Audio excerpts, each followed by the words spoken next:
So,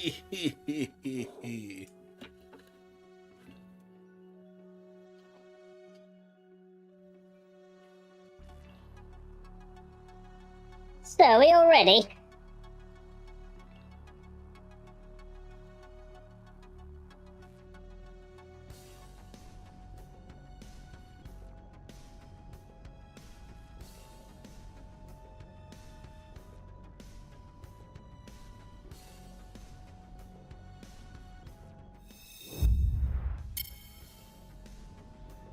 Yo! What is up?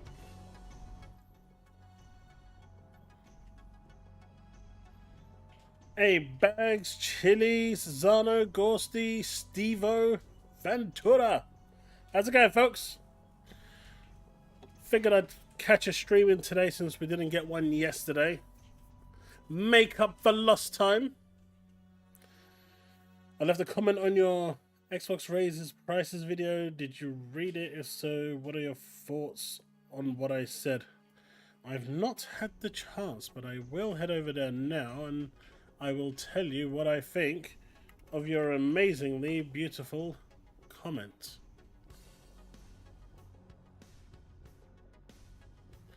Let's have a look.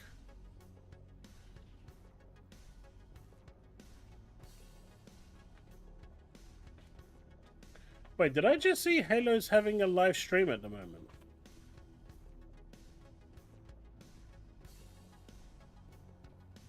Thanks, son. Take this one. I'll exchange.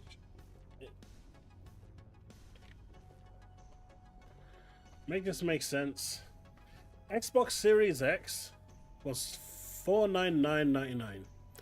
If 10 people can afford that price, Microsoft makes 5Gs. Now Xbox is $599. Now 5 people, they make 3Gs. With Sony and Nintendo jacking up prices and pricing more people out of their hardware, imagine if Microsoft actually dropped the price of the Series X.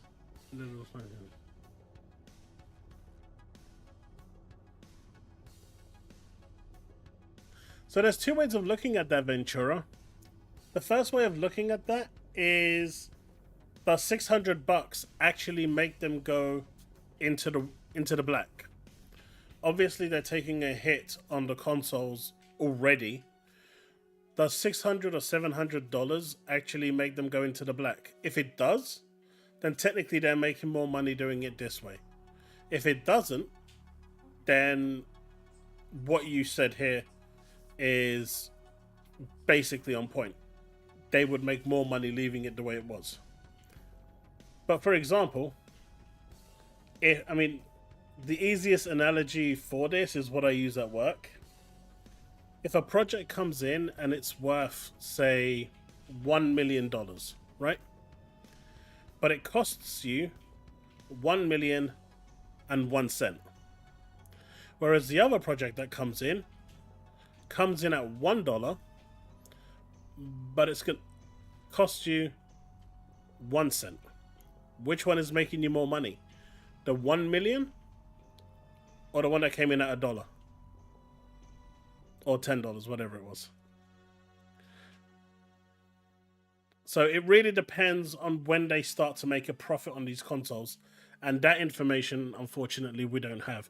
Yes, what you're saying makes logical sense, but until we actually know how much they make per console or what it costs them, we can't really define that.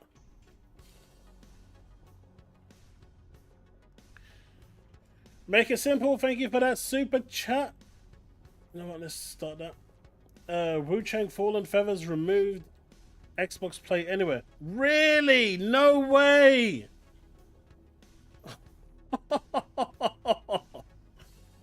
Oh no! Oh no! For real? That is nasty work. The GTA delay broke you? I'm pissed at the world. Oh, really? What happened before GT? Because the devs weren't happy with the bag of money that Microsoft gave them.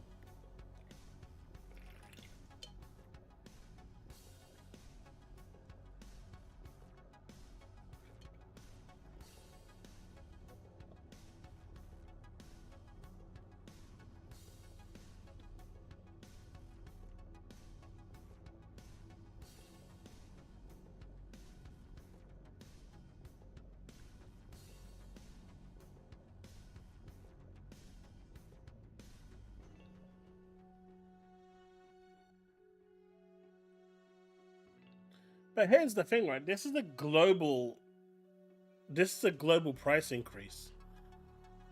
I honestly think they're hiding behind the tariffs. This price increase was gonna come with the tariffs or not. I think just Nintendo gave them the pathway to do it. They found the opportunity, and then they just said, you know what? We're just gonna apply it on everything. Because those tariffs that come through don't really apply to other countries if it's not going through the USA. Whatever the USA is charging China, that's between them. So this is just pure greed, through and through. They saw an opportunity, they're hiding behind the tariffs, they saw that Nintendo decided, hey, we're going to do this, and they said, you know what? We can do it. They've given us the opportunity, and we're going to take it and run like hell with it. And that's exactly what they've done. And, you know, I said all along that these companies will do this the first chance they get. Man, I said this time and time again. You give them a chance, they will do it. And that's exactly what's happened here.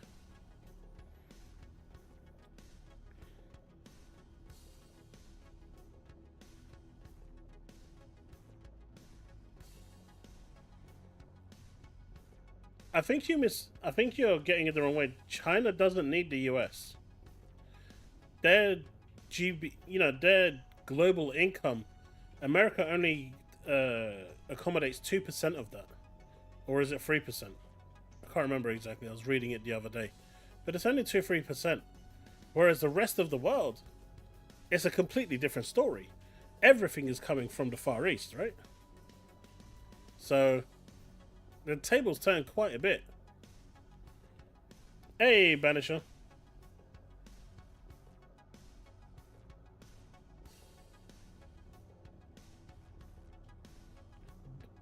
Digital games are not impacted by tariffs. Exactly. Digital games going to $80 is pure greed. Like I said, there's no real way around this. This isn't tariffs doing this. Nintendo increased the price. They saw an opportunity. We're going in with it. That's it.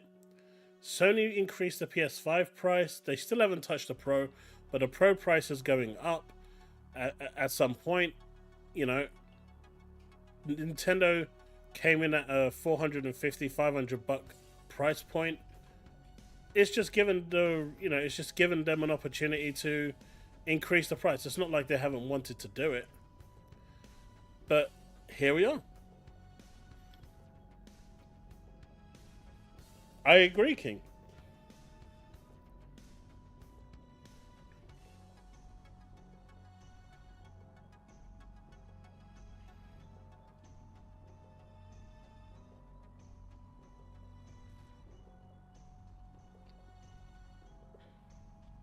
So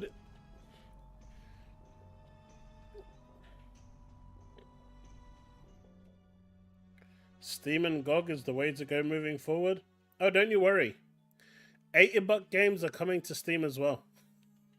You guys think that $80 games aren't going to go to Steam? Do you genuinely believe that? I mean, I know you can buy games from other sources and get them cheaper, but I'm saying if you buy it directly from Steam, the moment you start seeing Xbox and Sony normalize that $80, Steam will do the same. Because they're a business, and all businesses care about is making more money.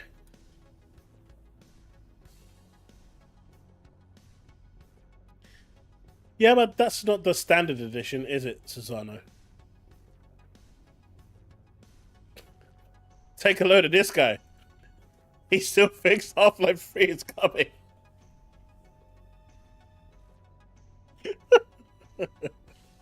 You know what? Respect, man.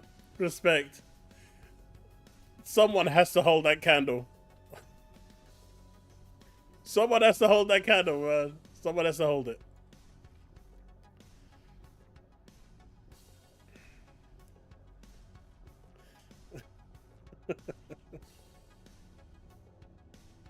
Oh, man.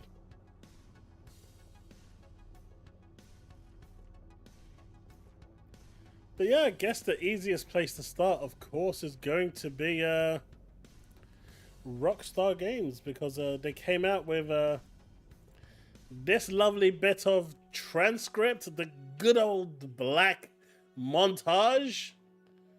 Grand Theft Auto is now set to release on May 26th. On a bright note, even though it has delayed, man, there's a lot of echo in this room today.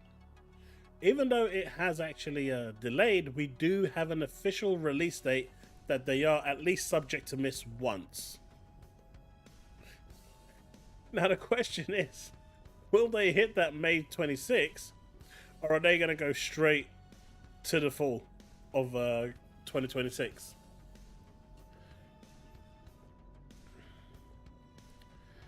Hey Devin, thank you for that gifted sub. I appreciate you, buddy. Who got the gifted sub? Oh, Sanchez. Haven't seen him in a while, but I do talk to him quite regularly. Nice guy. From the Division days.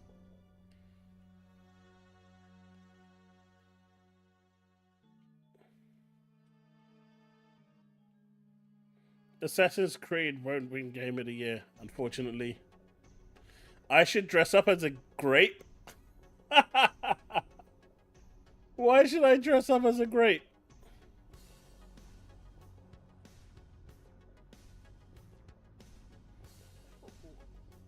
Yo, Shinzo, what fetish do you have going on that requires me to dress up as a grape? I think the chat would like to know.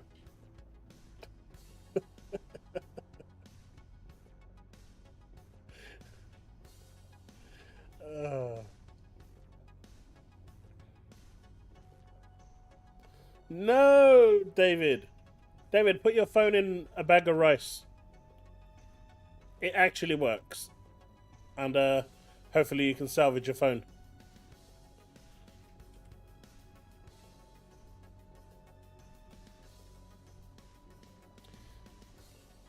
Once you get $50 and do a disco dance, dressed up as a grape.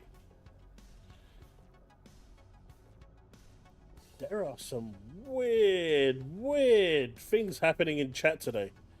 How drunk are you guys?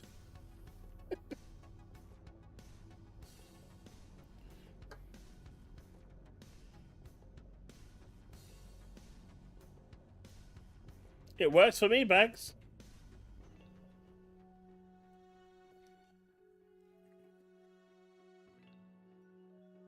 I mean, it was years ago, mind you, but it works for me.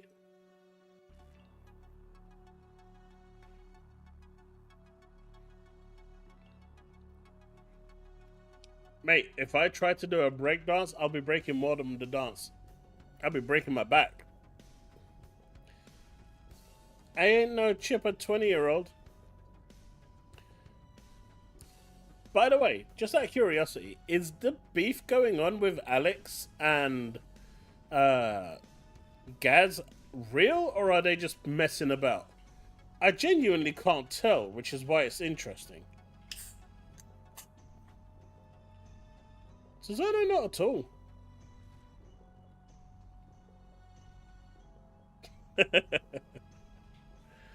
Dress up as the Joker? Jesus. Pole dance?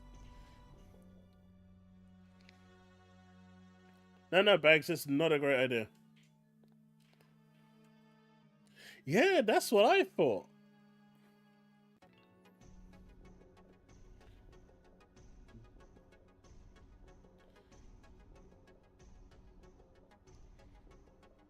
I mean, at first I thought it was, you know, the banana in the tailpipe kind of thing. But now I'm not so sure.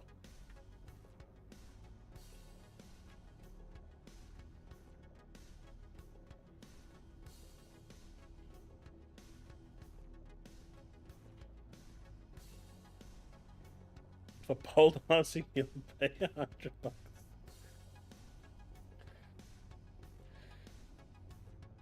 Nah.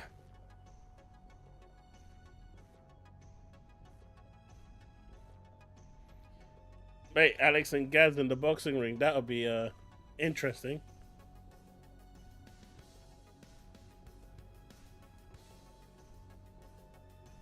So what's everyone been playing, man?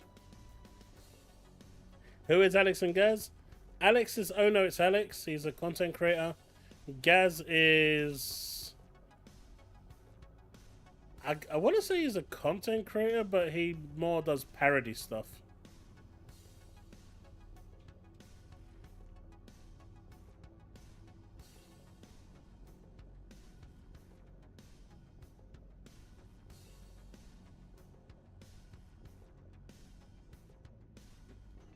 I get it, Simple. I get it. No, Susanna, they don't fight. It's all just social media.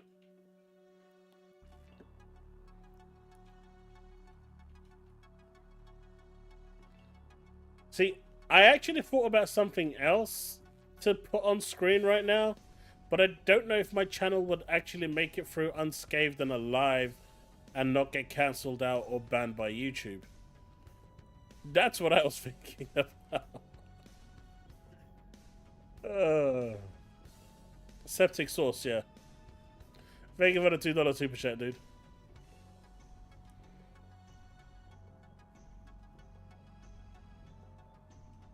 Ooh, Shinzo, how are you finding indie? You can always make a new channel. Do you know how hard it is to grow a channel? Trust me. I'm still trying.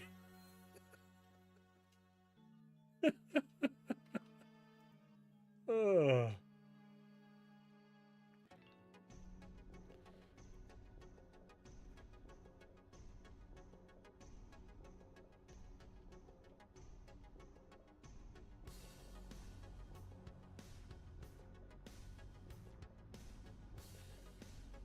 Oh man, but yeah.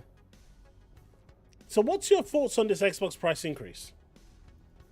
Before we dive into a little bit more of what the implications are with GTA 6. Hey look, I've been saying GTA was getting delayed to 2026 for like forever, since last year.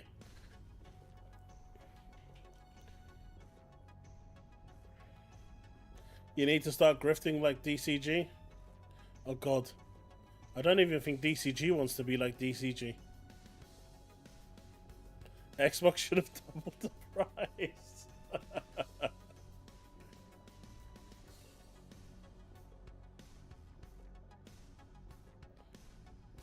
Man, Bags, I didn't think you was on the Nintendo bandwagon, but here we are. Here we are. Officially, Bags believes that the Nintendo Switch 1 is the superior console. He didn't even want to go for the Switch 2. He went straight down to the Switch 1.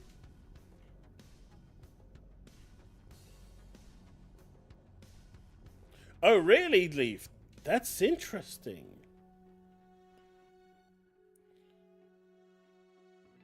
I've been wanting to play Chrono Trigger forever. That would give me a chance.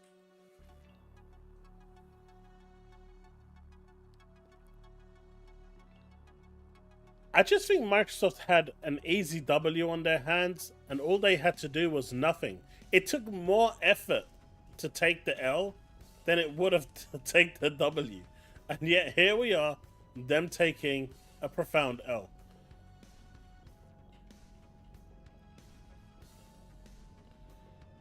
It honestly feels like they're trying to just push more and more people away from the console. And if these prices are like this now, what do you think the prices of the next generation consoles are going to be? Because they're not going to be $400. I mean, I've seen some crazy people thinking they're going to be $400-500. They ain't being $400-500. I don't even think they're going to be $700. I think they're going to be higher.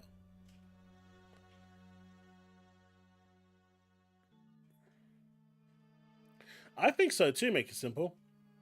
I think it's going to be between $8 to $1,000.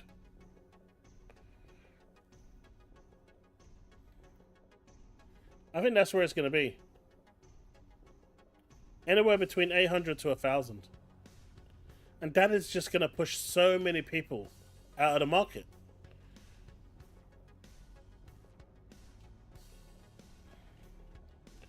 Steve, you are such a troll.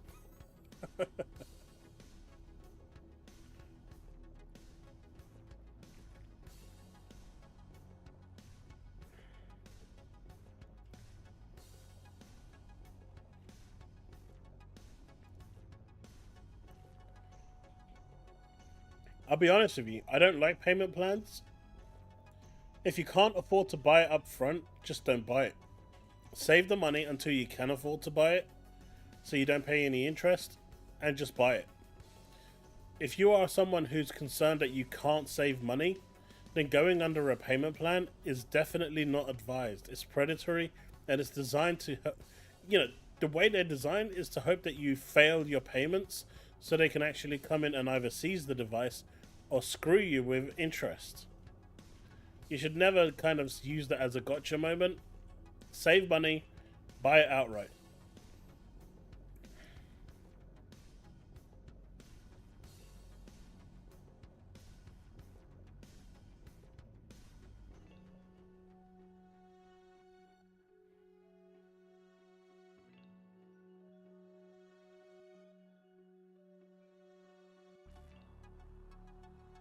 The Amazon thing that they do, they pull the money out of your account, regardless.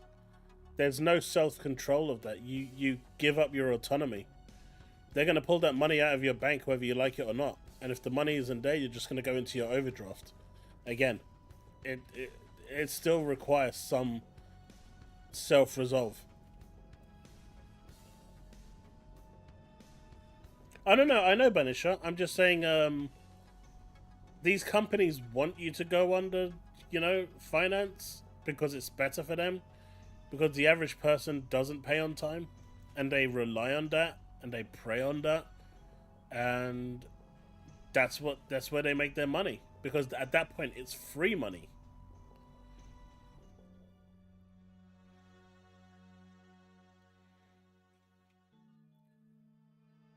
I mean, that's how smart people do it, Bags.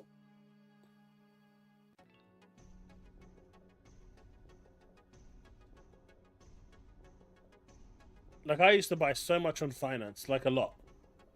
And eventually it caught up, man. It caught up bad. And I was in a bad, bad place. Thankfully now I am debt free. And I have no debts to my name, nothing at all. And it's all cleared. But it took a while to get to that point. I do not advise any form of debt to anyone. It is a burden. And once you screw up and that spiral begins, it gets out of control very quickly, and there's really no light at the end of the tunnel.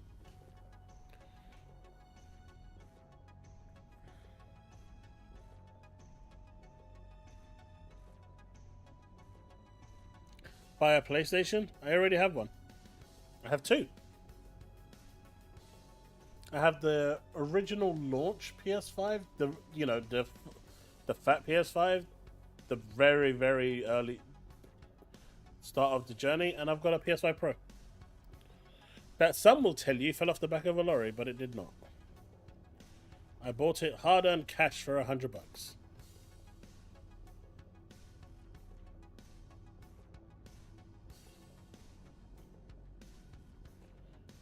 Wait, why do I owe you 250k bottle of booze? I haven't won the lottery. I said if I win the mega jackpot on the Euro Millions, I'll get you one.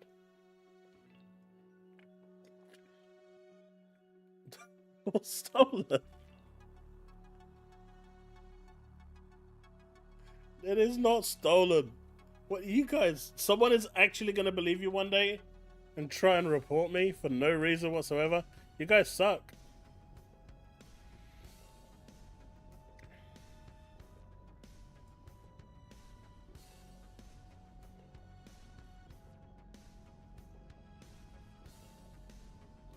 Anyone setting a stop? I wouldn't know anything about that, Simple. I wouldn't know anything about that. Ugh. Ghost of Yote needs to come out already, so I've got something to play on my PS5. The only thing I use my PS5 for now is Wuthering Waves. My waifu simulator.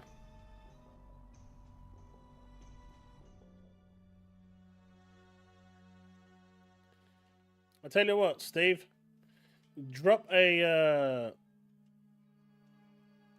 I'd say 10 memberships, and I'll agree to that being enough to keep your mouth shut.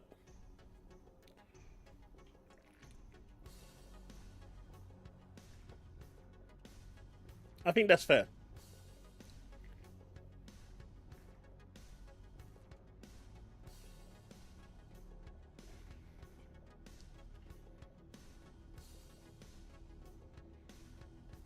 Yeah, I'm telling you, if it wasn't for free to play, it doesn't work like that. I'm telling you, if it wasn't for free to play games, I would have literally no use on my PS5. The only other game I play on there is Stellar Blade, which I'm trying to 100%, and that's really it. I'm trying to get like far enough in the story so I can be in a place where when they release DLC and stuff, I can take part in it.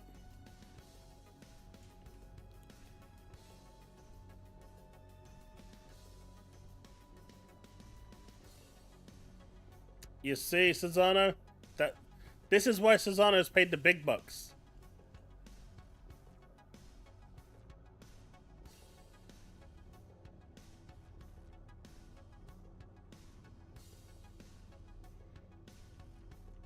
All right.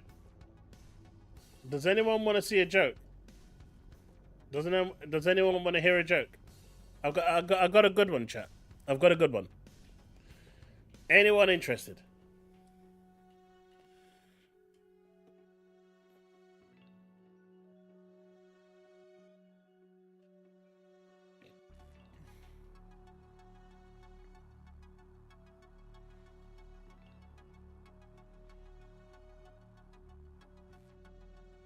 You like funnies? Okay. According to J-Dub, the magnanimous J-Dub, PlayStation is more consumer friendly than Xbox or Nintendo. It is what it is.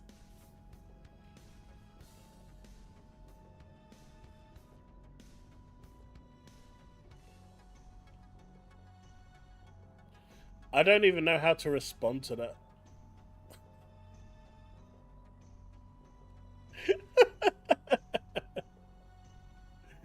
Oh, good old Jubby J-Dub.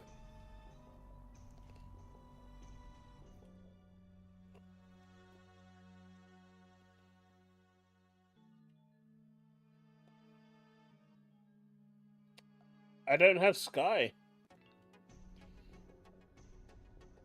That is next level, right, David? I mean, like, there's like nothing. I mean, the moment he said anything stupid like that, I would go straight into hiding. No shot. There is just no way to. Nah.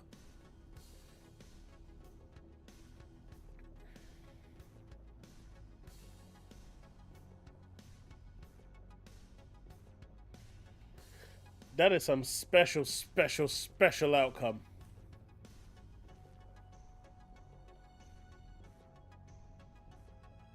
It's the same PlayStation that not only raised their prices of PS Plus, but actually removed PS4 games from PS Plus. You don't get PS4 games. Or you won't be getting it very soon. So if you are on PlayStation and have PS Plus and you want to play those games, claim them now, because if you don't, they go bye-bye.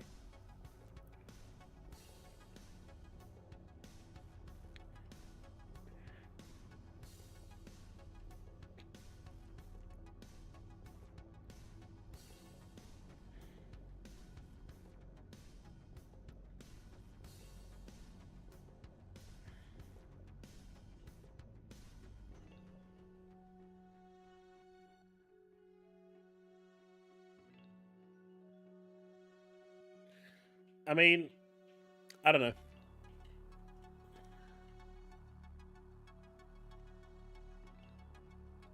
What did he say? He said PlayStation is more consumer friendly.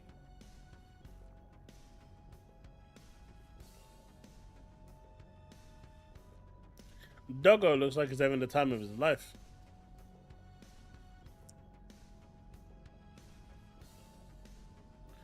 Eventually you wake up to having your consoles die off because the guy is just a walking time bomb.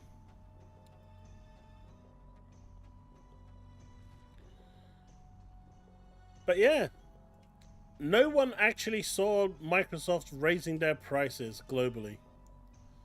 And this is the thing, it's amid tariff uncertainty. It's not even a reaction to the tariff, it's because of uncertain situations, and now it's a bollocks. I think what they're doing here is just giving more people a reason to go over to other sides. I mean, the Series S now is almost like, what, $400? That's crazy money, guys. Like, I can't think of any logical reason how someone working at Microsoft could think that this was a good thing to do. I just can't picture it outside of, I like money, so give me money. But you're going to sell less, I don't care. That one sale is going to make more money. But you're going to make less sales going forward, I don't care. It's so weird.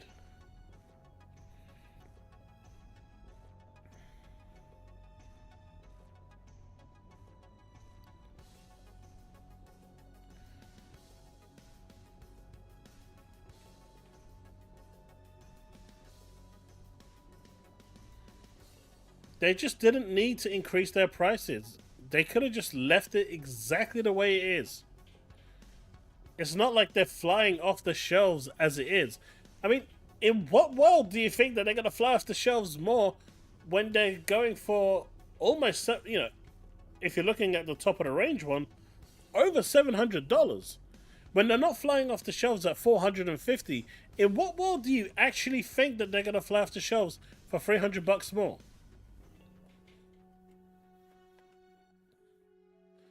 But you know what it is? You guys don't get it, right? I'm seeing people in the chat saying it's all business. Or it's the tariffs.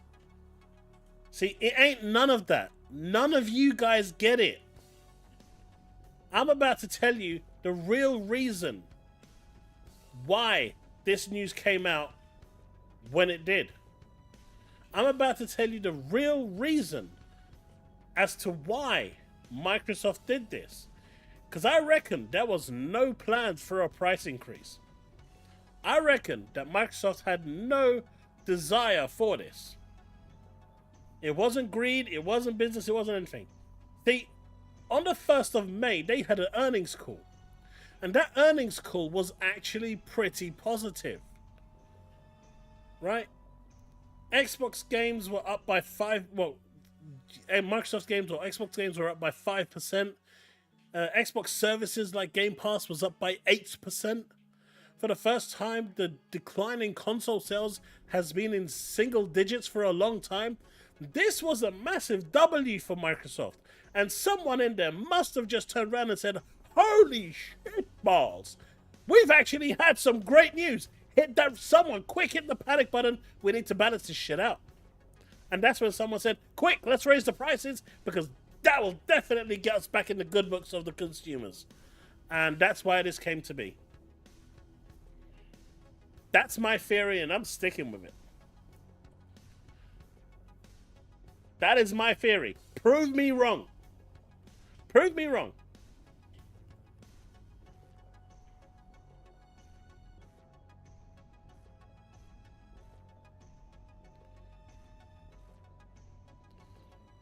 Microsoft made $25 billion in the annual. They're making profit. I think they're okay. Cesaro, they made over $25 billion profit. I think they're okay with the amount of profit they're making. No. I think it's what I said. They saw that they were actually doing well for the third quarter. I mean, this third quarter, don't forget, is their highest increase ever. Ever. And they shit the bed. And they realized that this is going too well, so they needed to balance it out. And they said, quick, someone, give it to an intern. Tell him to make up any price he wants. Throw that shit out there. and we'll run with it. And so the intern turned around and goes, but I'm not equipped to do this. And they're like, well, if you don't do it, we're going to give it to someone else and you're going to get fired. And it was like, okay, I'll just make up anything. And so we went and asked Timmy, his dog, and the dog just barked random numbers at him and he just put it down. This all makes sense to me now because there's no other thing that can actually make sense as to why these extortionate prices went the way they were.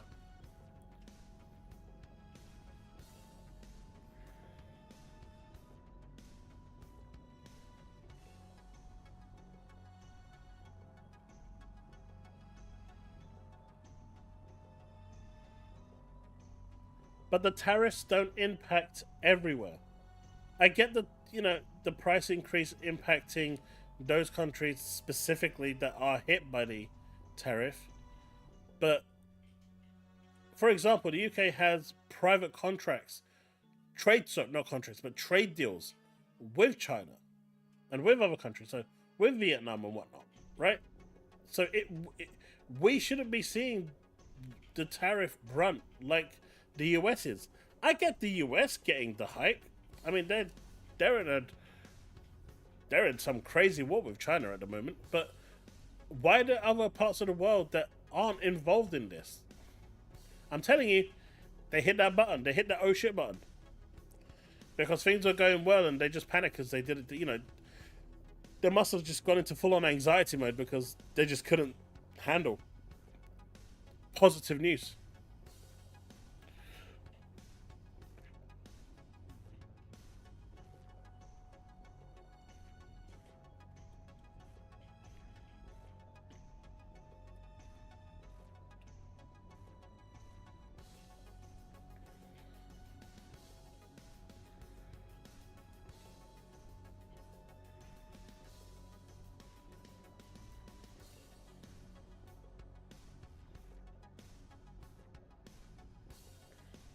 I mean, everyone's always had tariffs, right? That's what the trade deal is for. That's why the European Union was so good for those member states, because there was no tariffs. It was free trade between them. You just paid for the goods and that's it.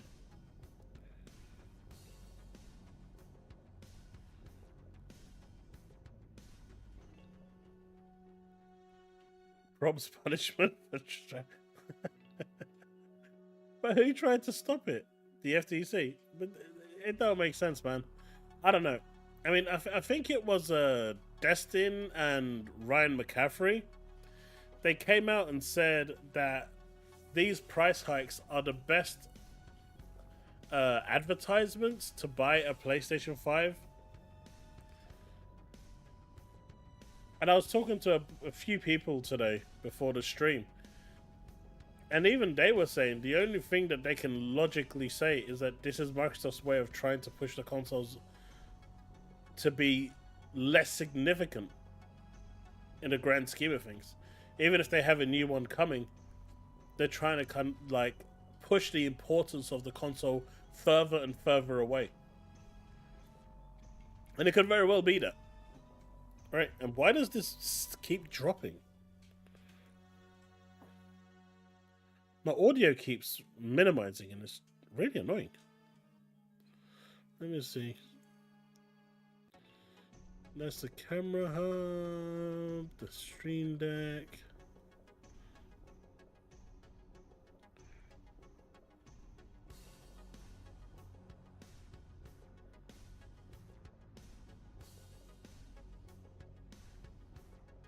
Not everything is coming out of the US, dude.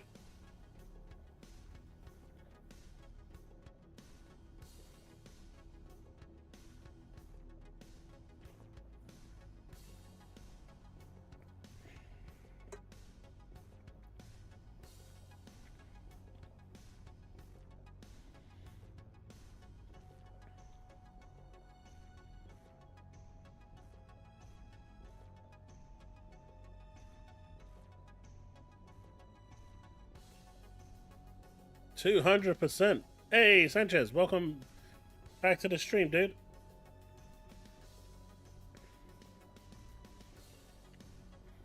Yeah, I wouldn't believe half the shit you read.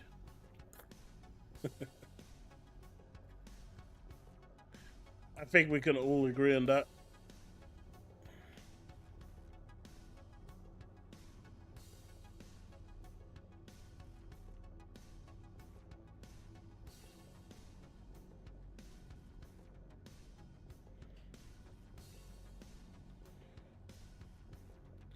Either way, it's really depressing to see what's happening. I think it's sad. I think, the price increase is awful, and it's just paving the way for more expensive stuff. But I do believe that the PS5 Pro is going to get the next price hike. So, all jokes and stuff aside, if anyone was actually considering picking one up, I'd probably consider picking one up now before they increase that price. If you was, or even a base PS5, whatever it is, I think the base PS5 has already had its price increase anyway. So if you was interested in the Pro, get it before the price hikes. Otherwise, I can see the Pro going from 700 to about 900.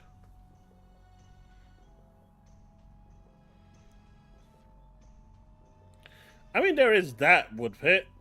I didn't say there was stuff to play. I just said maybe you want to put it in like a museum or something.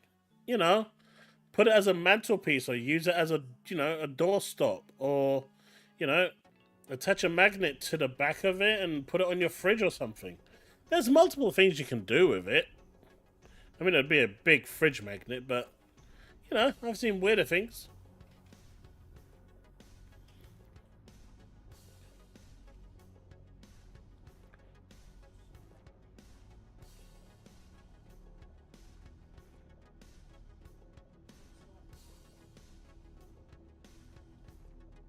I mean, in the UK, we have separate trade deals. Our trade deal isn't the same as the one in the US.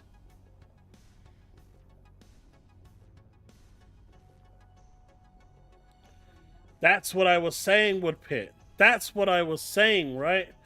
That's what irritated me the most. For years, people have been wanting Xbox to fight, to have their year. This was their year. Last year and this year was their year. They've had so many good games last year and even more this year. Can you imagine if Xbox was, releasing those games exclusively on their platform and not sharing it with PlayStation? Xbox this year would have had nothing. Nothing till October.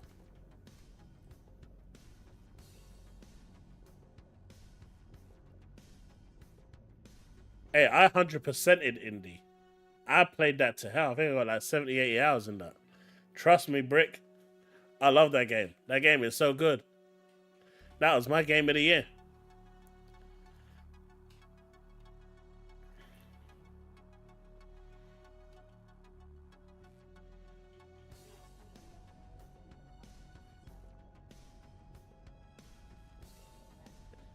You know what, Phantom Archer? I actually believe there is some truth to that. I actually believe that, it's clear that Microsoft has this weird position that they're in, right? Because they want to go third party, but they don't want to give up their stores. The Windows Store, the Xbox Store. They don't want to give that up just yet. They're still holding on to it because other avenues haven't really matured enough yet. Cloud gaming is still just not there. It is if you're playing, if you're in a area that has good internet, but as you saw with Jez Corden, he was playing Expedition 33, and one of the bosses that he was playing on xCloud, he just couldn't time the parries because of the bad latency. But switching to GeForce Now, he was able to. So xCloud just isn't there, and they're not putting as much effort into it because they're still, well, they are putting effort into it, but I reckon we're still like 6 months away from the overhaul that's coming to xCloud, which it is coming. But, cloud gaming in itself just isn't 100% there yet to act as a full-on medium for people to jump in and just enjoy gaming. So they kind of still need the console, but deep down, I think they don't want the console. Their actions are telling me that they don't want the console. They're kind of releasing a console out of necessity to offer an option or an outlet for their fans or for the community to actually play their games. But ultimately, I think if you asked Satya today, would you be okay with just eradicating the box entirely and just going third party? I think Satya would say yes. I think Phil would say no, because I think Phil still wants the box. I think he still values the box. But I think Satya would say yes in a heartbeat, because it's just more money. You don't have to worry about R&D, manufacturing cost, or design and development, research and development. You don't need to do any of that. You just make the games for specific hardware. Out it goes.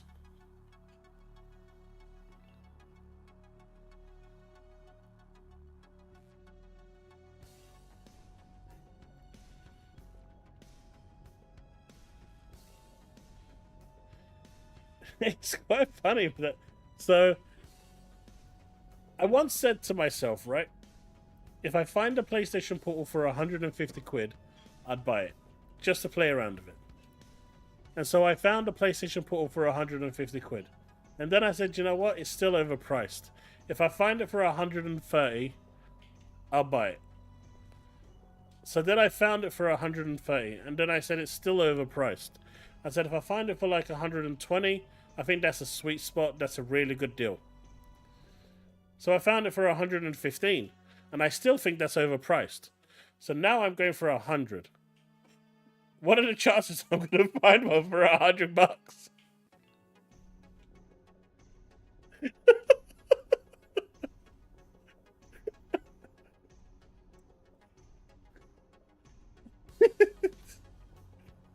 It's just every time I'm saying, nah, this shit ain't worth it, it needs to be at a lower price, I'm managing to find it at a lower price. It's like, come on. At one point, I'm just going to say stop. That's enough. That's too. It's not going below a certain point. Wait till it's 95. I bet I'll end up finding it for 95 at some point in the next few weeks. I do secondary. I use it quite often. I wasn't buying it for. I didn't want it for the same reason as everyone else. I just like to try new tech.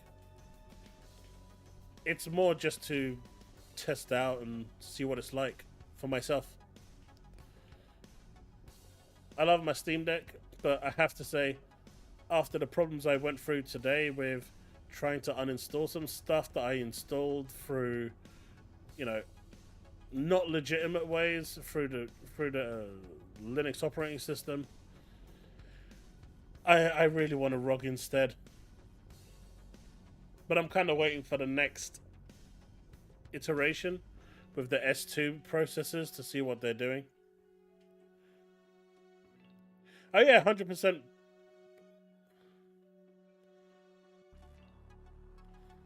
Hey, it's still new tech. I just want to see how it works.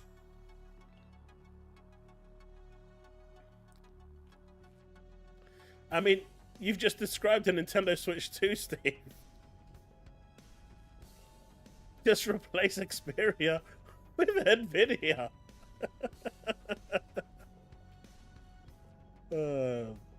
If there's any Nintendo fans here, don't hunt me down. I come in peace.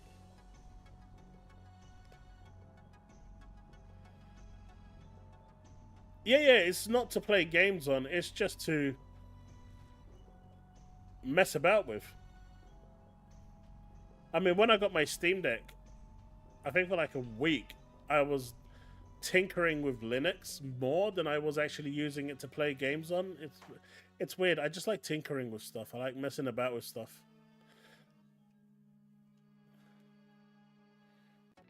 I've always been like that. I like tinkering with handhelds and stuff and seeing what they can do more than actually actually play gaming on them. So yeah, I've always liked new tech and messing about with it and just seeing what they're like. I don't use them much, but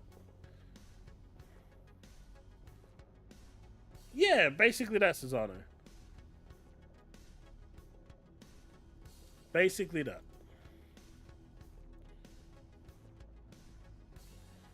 But yeah, so Brick, if I find it for 95, I think I'll pick it up. I think at that point, I'll say okay. 95, I think, is fair. And anyway, you don't need a PS5. You can just stream your games on a portal and play PS5 games without a PS5 now.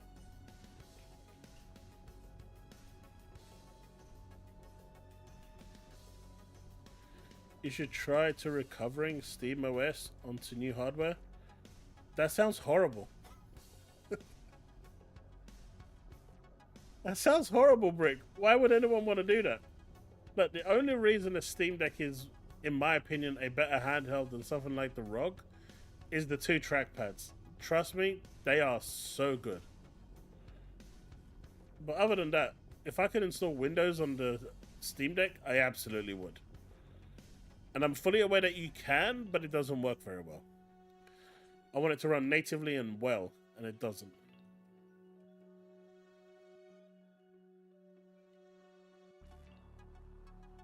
Well, Tarnished, I actually learned how to use Linux thanks to the SteamOS. Well, I say learn how to use Linux, but like I learned how to navigate around, set up pseudo passwords, and you know, learned some command lines that I wouldn't have known before. I now understand how in Steam where if you go into the properties, you can put a launch parameter in there. I understand the stuff that's actually in there now.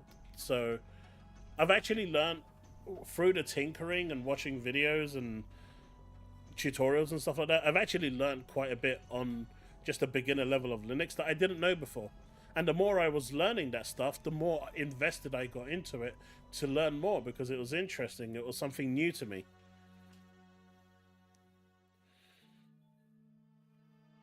Hey, Proton is such a bitch. It takes a gig of your space for each version.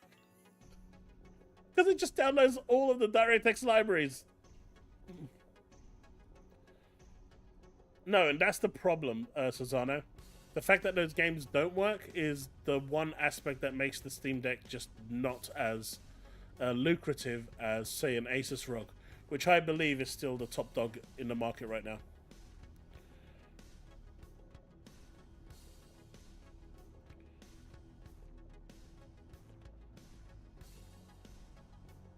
Hey, go away.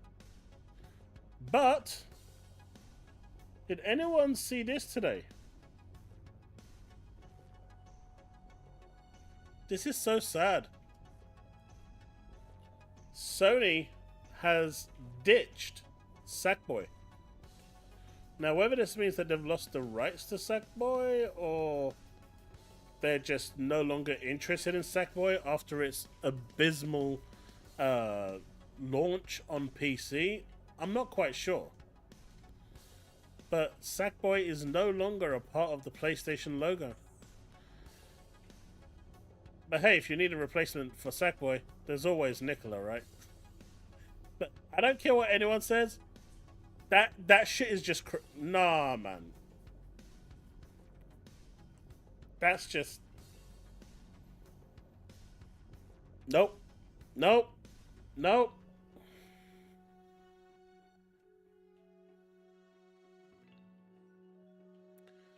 Sanchez, I absolutely do. We're going to talk about that in a bit.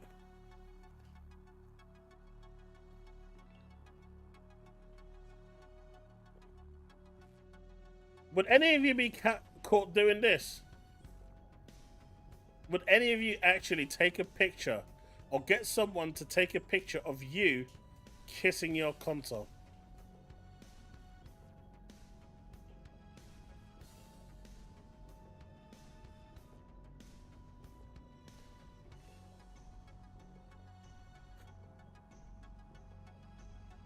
It's just, you know, there's just some things that people do where the moment they actually do it, they realize it's a goddamn mistake and that they shouldn't do anything with that, and they should, you know, destroy all evidence of it. This dude took the time in asking his partner to take that picture. That was your first red flag. Then he actually went and committed this atrocity. That was the second red flag. The third one was seeing the expression, the facial expression of the person taking the picture. That was the third red flag. Then it was him actually seeing what it looked like. That was the fourth red flag. And then you actually go and post it on social media and you see what it's doing, knowing that there's people like, oh no, it's Alex out there.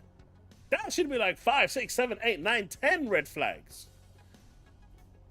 Toss in another 5 with Fritanga.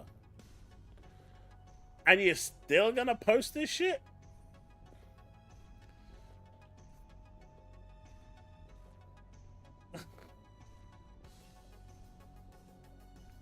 It's like... I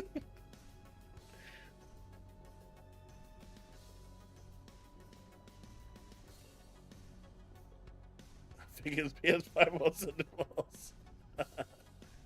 A poor old Sackboy, man.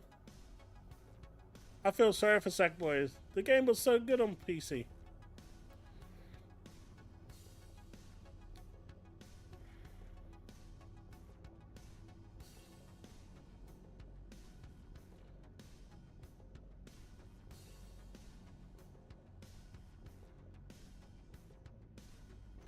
Way too much information, Taz. But at least you didn't take a picture of it.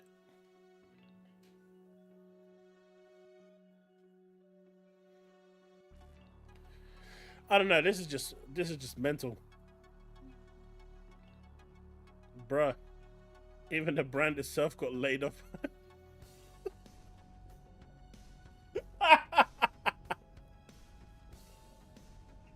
Oh no.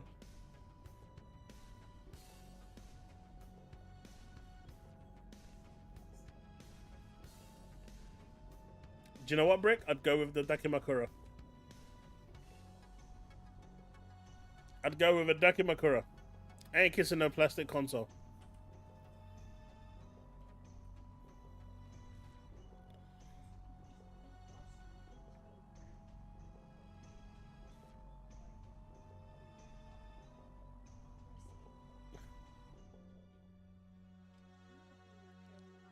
That's just crazy stuff.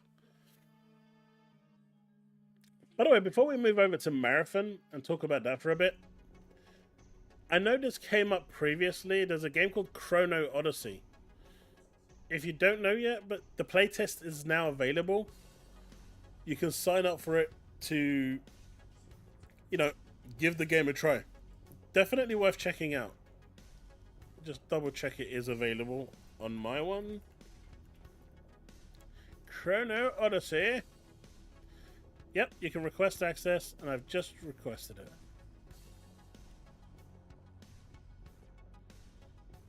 Let's have a look and see what it's like. YouTube.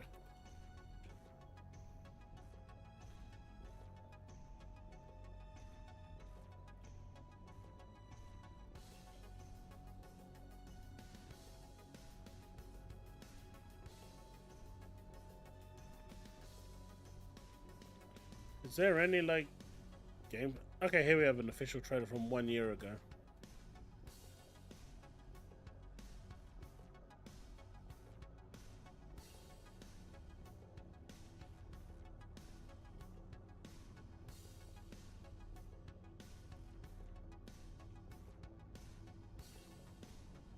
So this is Chrono Odyssey by N-Pixel, short for Nintendo Pixel.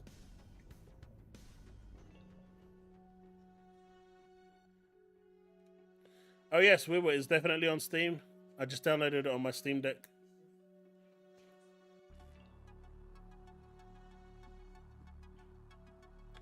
So apparently in this game you can actually walk through fields, you can ride a horse, you can run, and even ride a boat.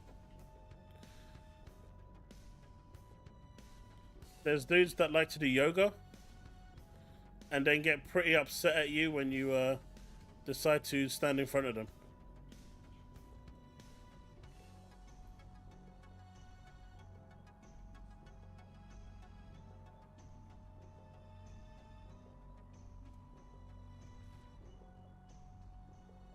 Apparently you can hang on for your dear life and hope for the best.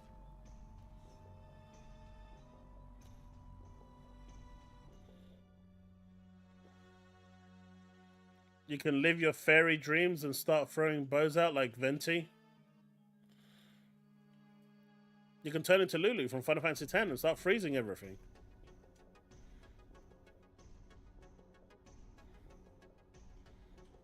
You can be a badass knight. Or your favorite waifu. Totally going to be the character I pick. Or you could just get the f out because, nope and nope. And it looks multiplayer too.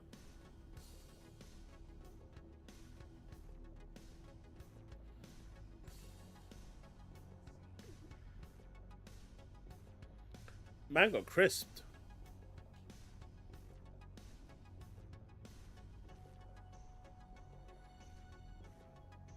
Sauron is in the game as well, so that's kind of cool.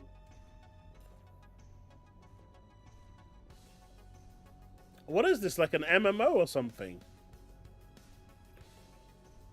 You got your waifu mages as well. Totally cool. You see, I've seen 2 waifus in this already, so I'm already gonna try this out. I can't tell if that's a guy or a woman. Like, literally, I cannot tell. I mean, I can tell that one, though. That had a nice ass.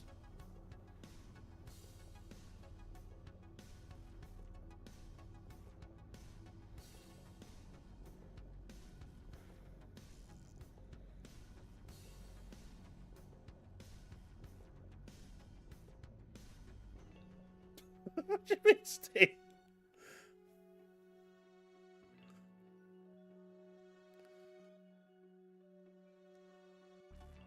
Yeah, that's what I'm talking about. Those waifus are so weird. Look, Diablos is here too.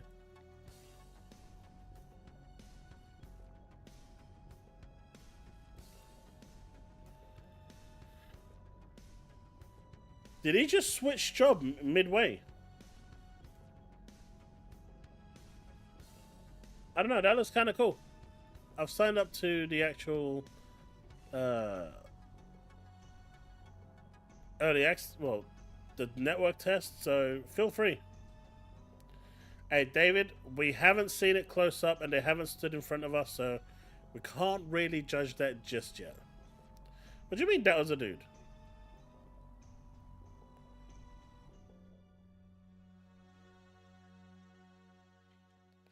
Wait, what are we talking about?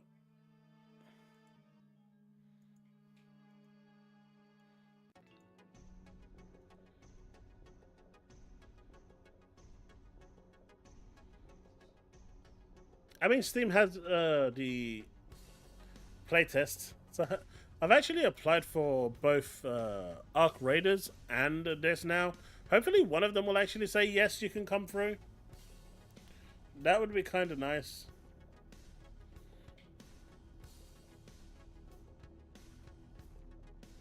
David, you should go play Wuthering Waves. That has big boobers. You don't think it looks right on Steam? Looks fine to me.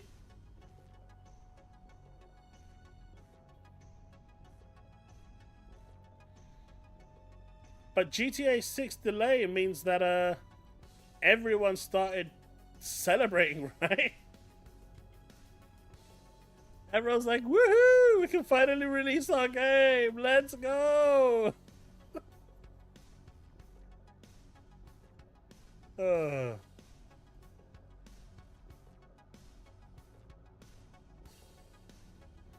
Do you think we're going to hear about surprises coming out this year?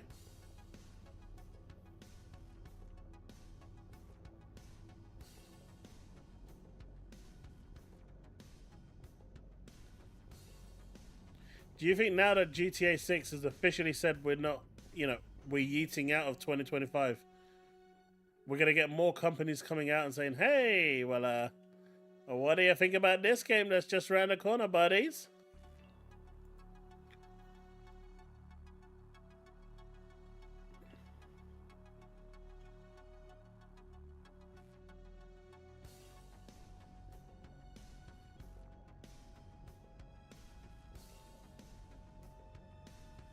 Well, it's just a network test, right, Susanna? Play it for an hour or two and then move on. Don't need to play it any more than that.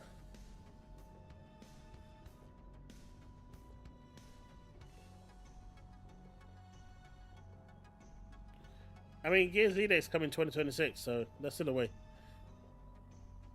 It'll be interesting to see if Fable drops back into 2025.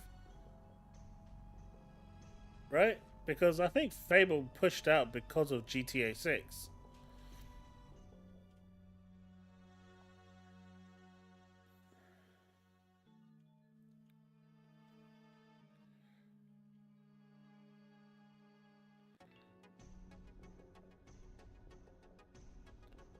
I bet crunch time. Crunch is horrible, man. Been there, done that, and I never want to do it again.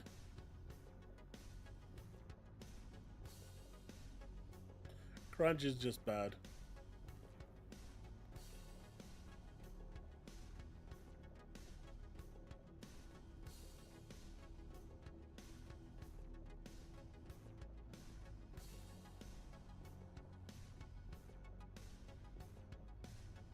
You wish, Steve. You wish. But hey, who knows? Dreams could become a reality, right?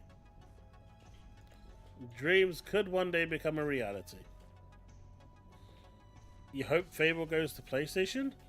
Why is that, Banisher?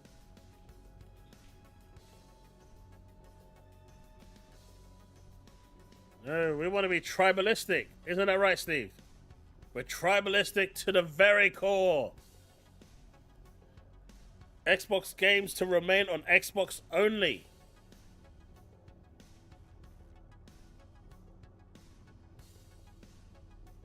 That's how it should be, chat, right?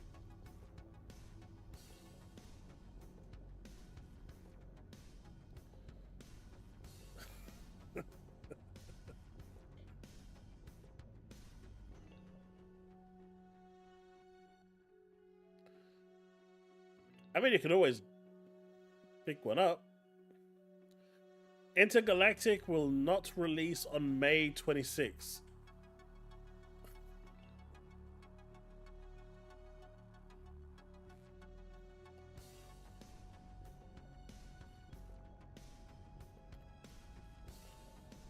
Yo, David, when you find that line, let me know where it is. I've been searching for that line everywhere.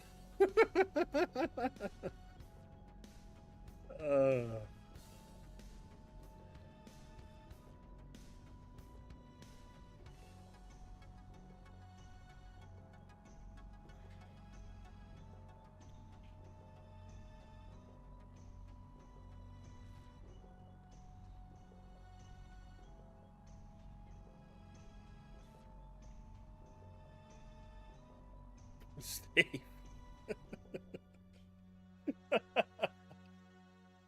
Stop being mean, man.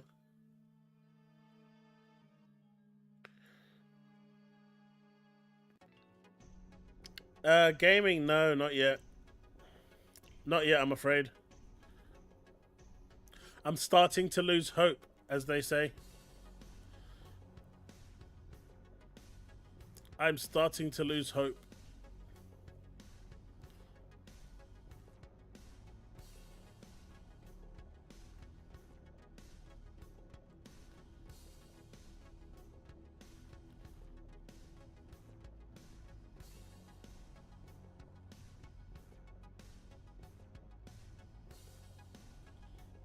Do you guys want to see a weird bug in...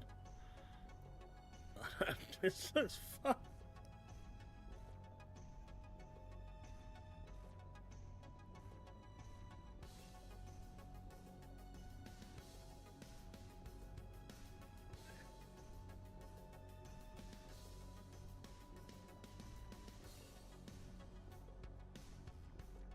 It's a special.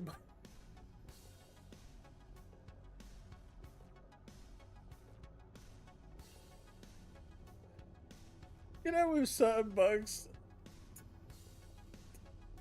it just.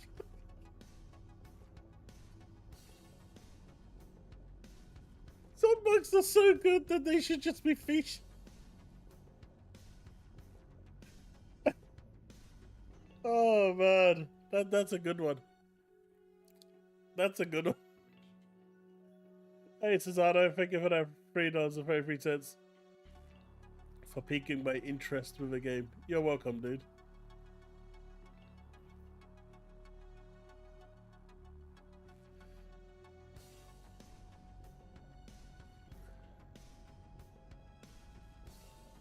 See, now I have to the game just so you can see that. Oh man, there are some things that are just too special.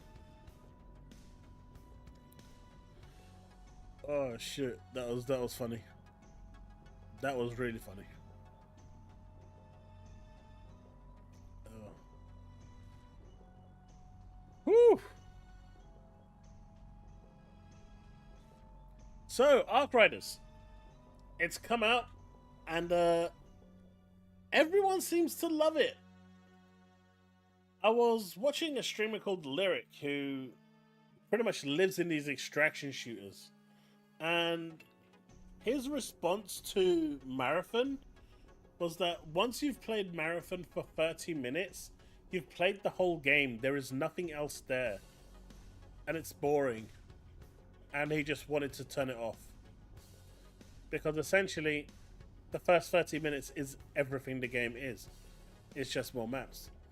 And with Arc Riders coming along and showing depth and options and just crafting and so much more, I think that Marathon is going to get screwed hard. Because it doesn't know what it wants to be. I think Arc Riders playtest, the network test, is a reminder to Bungie that they're about to get owned by Sony.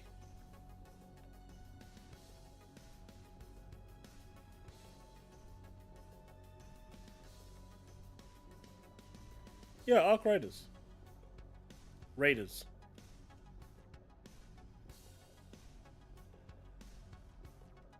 Yeah, I was saying Riders, but it's Raiders. But I've been watching people playing Arc Raiders for a little bit. Let's see if I can find a Twitch stream for it. And it actually looks pretty on point. It actually looks really good. I mean, it's not for me personally, because I'm just not into extraction shooters myself.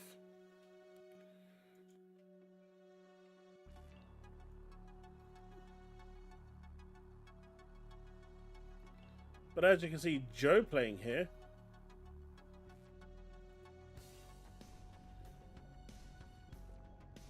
It just looks more polished. It looks more defined. It knows what it wants to be.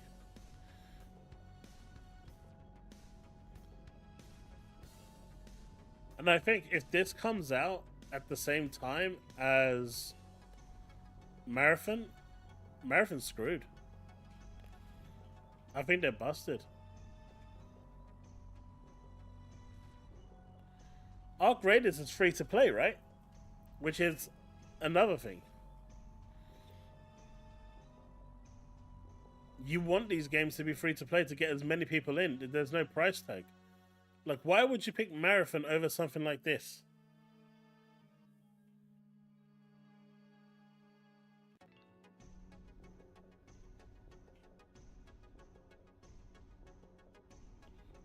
You know?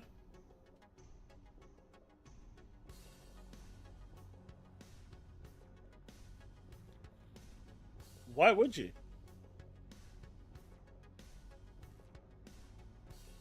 Oh man, that messed up again. Let me fix this. Why did it do that?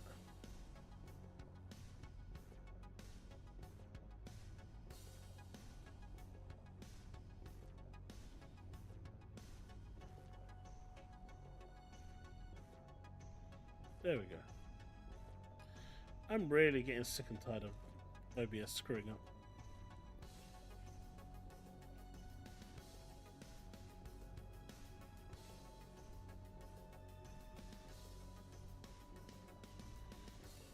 I think they're gonna go for a 2025 release. Hey, Paul.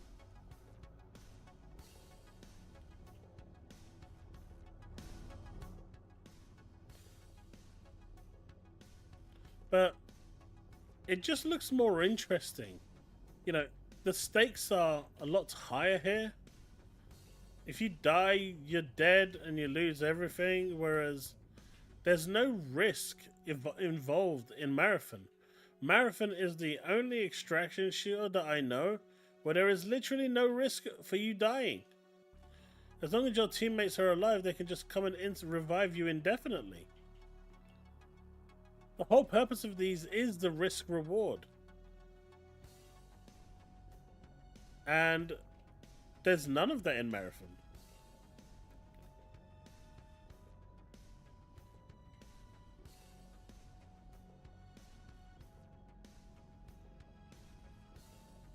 Oh yeah, Banisher, I'm not interested in these games. They're just, for me, they're not my cup of tea. But I think Bungie's gonna find out real hard that the game that they've been working on, that they think is the dog's bollocks, is actually not going to be received as well as they hope it is. And it's a shame because that will pretty much destroy Bungie. They will be fully absorbed at that point. Because I can genuinely see Bungie being Concord 2.0. You know, Marathon.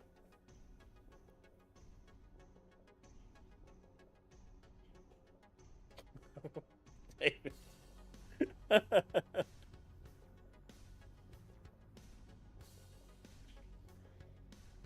That's pretty much it. Essentially, yeah. Man, I was falling asleep watching that state of play. It was garbage. I mean, don't get me wrong, Borderlands 4 might actually be a decent game, right? But the way that it was portrayed and revealed was so bad, that it was just indefensible.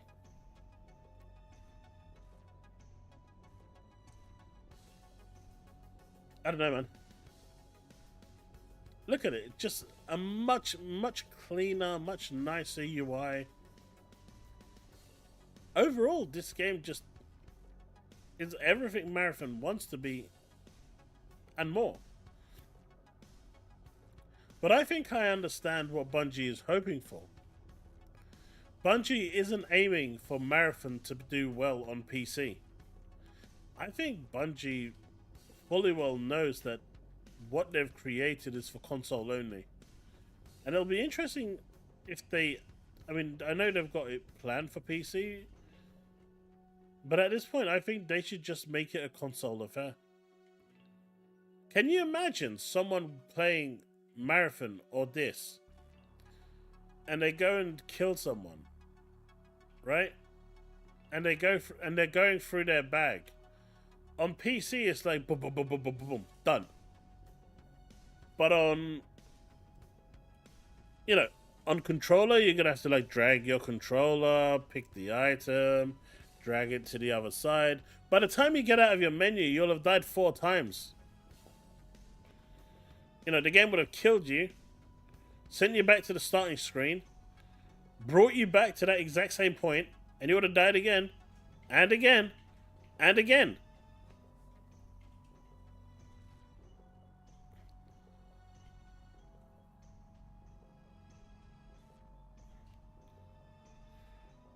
No, you're just not doing it on a controller, Steve. So I think Marathon is slowed down, dumbed down, on purpose for console players. But I think that's also going to hurt it a lot. I think that's going to really harm any real future that it actually has.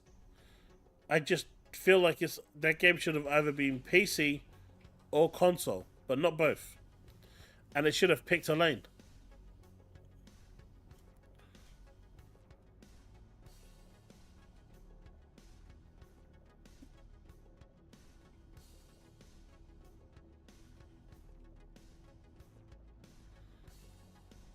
We don't have a shortage of these games. But, you know, like I said, the market is saturated and you're going to come along and ask for $40 just to play it.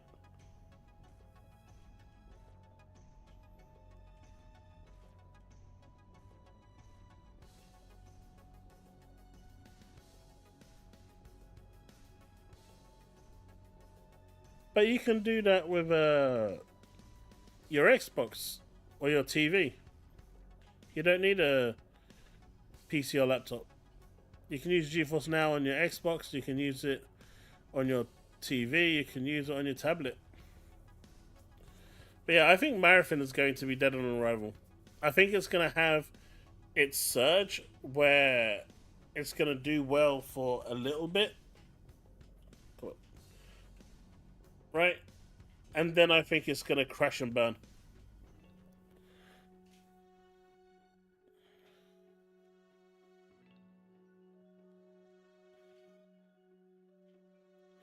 Unless you have bad internet. HVD, like I do. And then there is every need for for something native. But yeah, I think Bungie I don't think Bungie has a hope in hell for that actually succeeding. And it's a colossal shame, really. Because they had a lot riding on that. And I think this is like their last Hail Mary. They had chances to, you know, really go with like a Destiny 3, and they still didn't, and they are now suffering the consequences of what they built, which by and large is a massive L.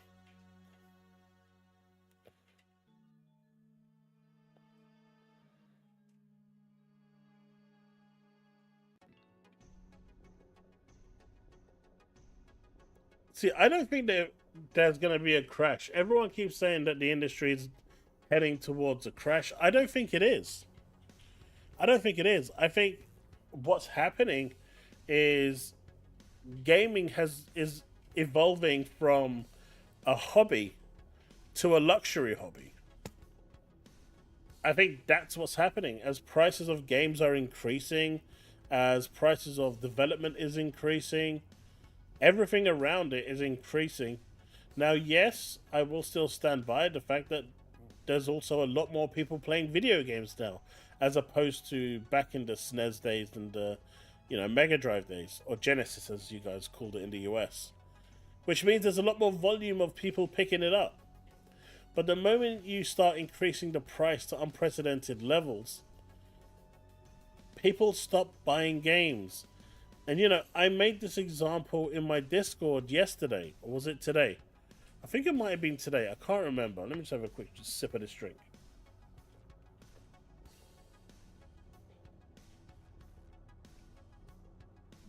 Oh.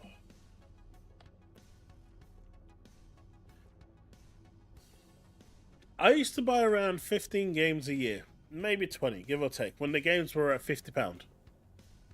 £60, and I still wasn't really phased by it, and I was still buying roughly, give or take, the same amount of games.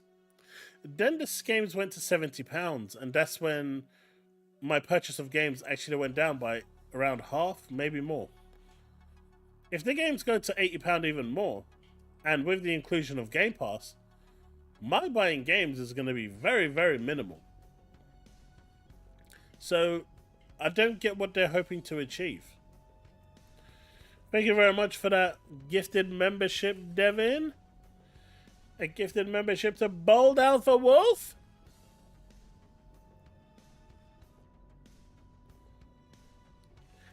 Thank you very much, dude. I appreciate it. This is Ghost Recon Breakpoint.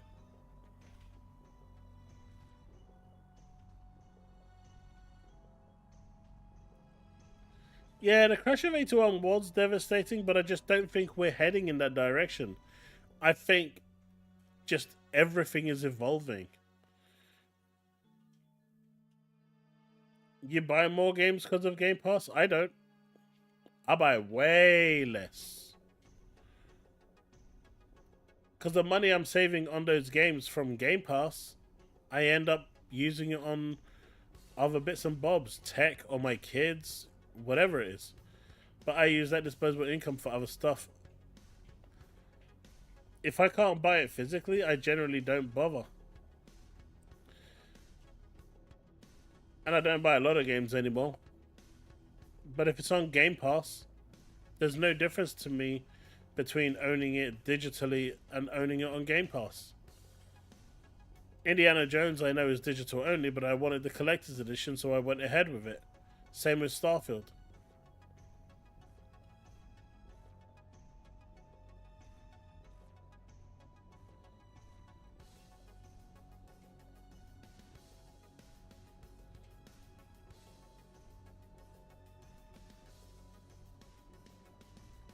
Yeah, so Sony did start it. I didn't see it yet, Paul. I haven't checked it yet. I'm sure Devi will send me a link at some point.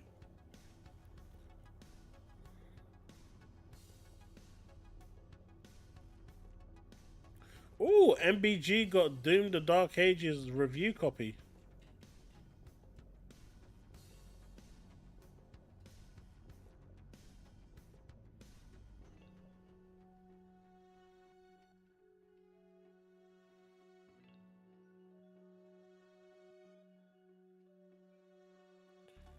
Me?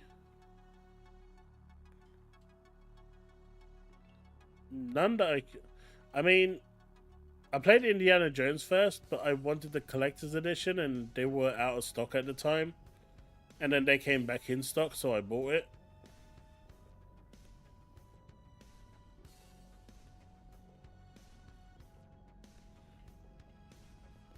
I very rarely buy anything that I've played.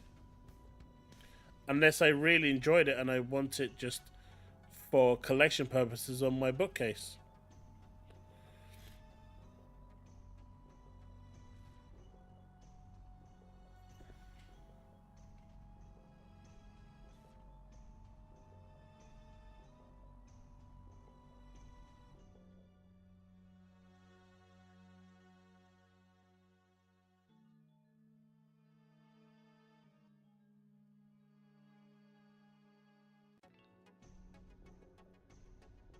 But yeah, I don't see any need for it.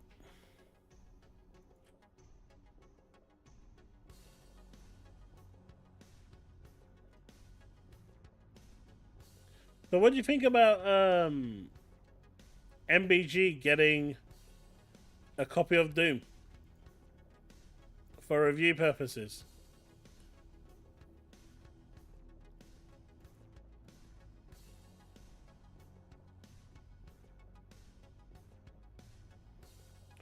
Good, Paul.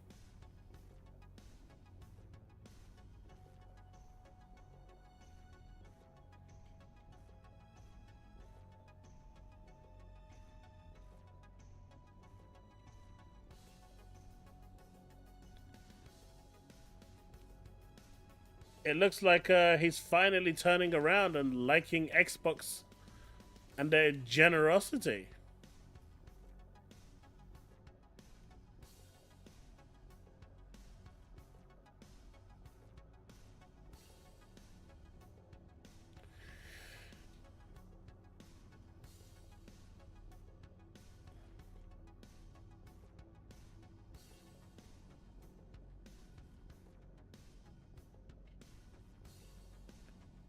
I agree, Chet. Good for him.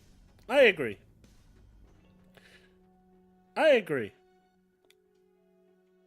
I'm happy that, they're finally recognizing him and sending him some stuff. That guy gets a lot of slack. Some of it for good reason, some of it not. But one thing that's clear. Nah, Chili isn't here today. He's streaming himself.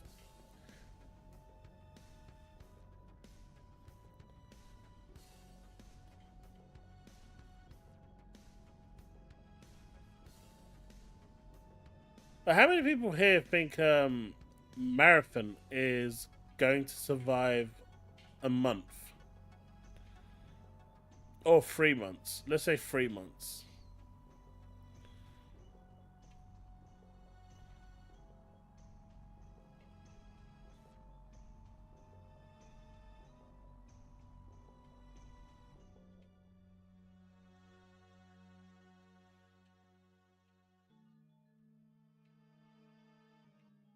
Susanna, you mean MBG or Reforge?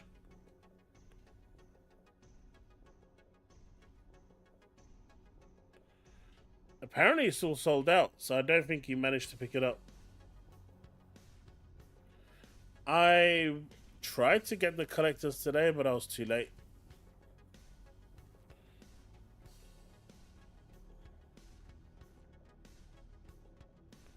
There's no gritting teeth, Steve. I'm actually genuinely happy for him. You know me better than most. I don't have that sort of, and animosity towards people. I think some of that stuff is some of the stuff he says is a bit stupid, but I think overall, I'm happy for him.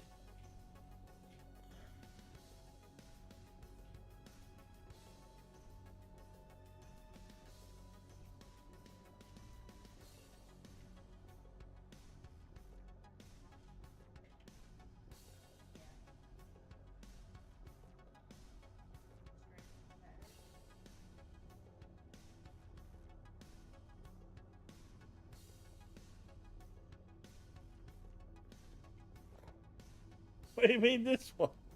There's nothing wrong with it. It's a good controller. It's a solid X controller.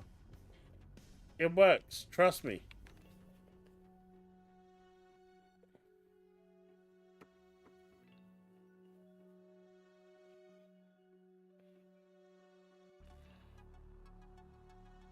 He wants Paul.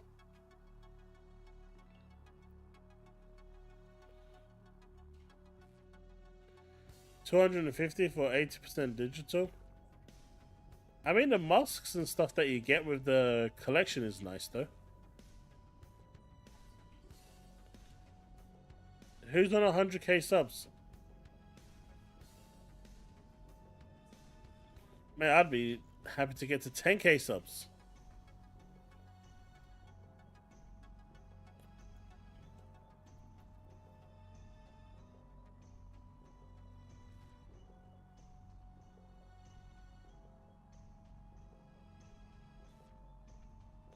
You saw nothing, Banisher. You saw nothing. I deny everything. Oh, it does. They could have easily added the physical disc in. No doubt, 100%, without a shadow of doubt. Sony could have easily done that. It's a shame they didn't, but...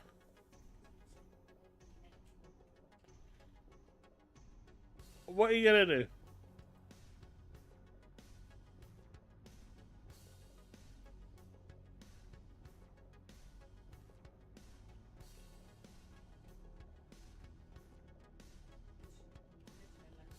What are you going to do?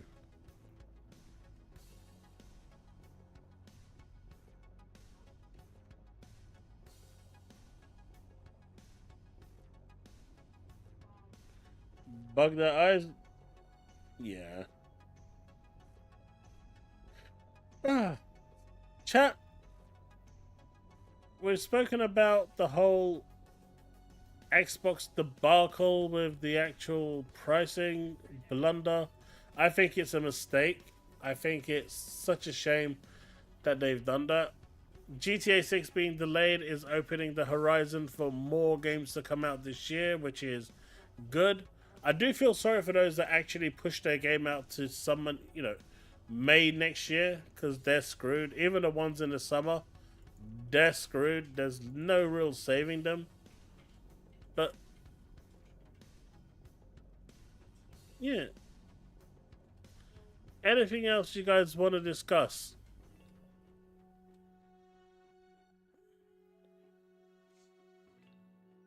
Night of Cypher? No, you and me both. I am not really that excited for GTA 6 either.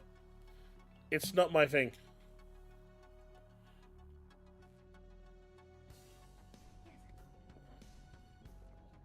You think they will walk it back? What's that, Joshua?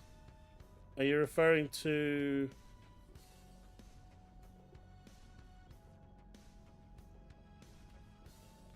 the no physical? No, they're not going to walk that back.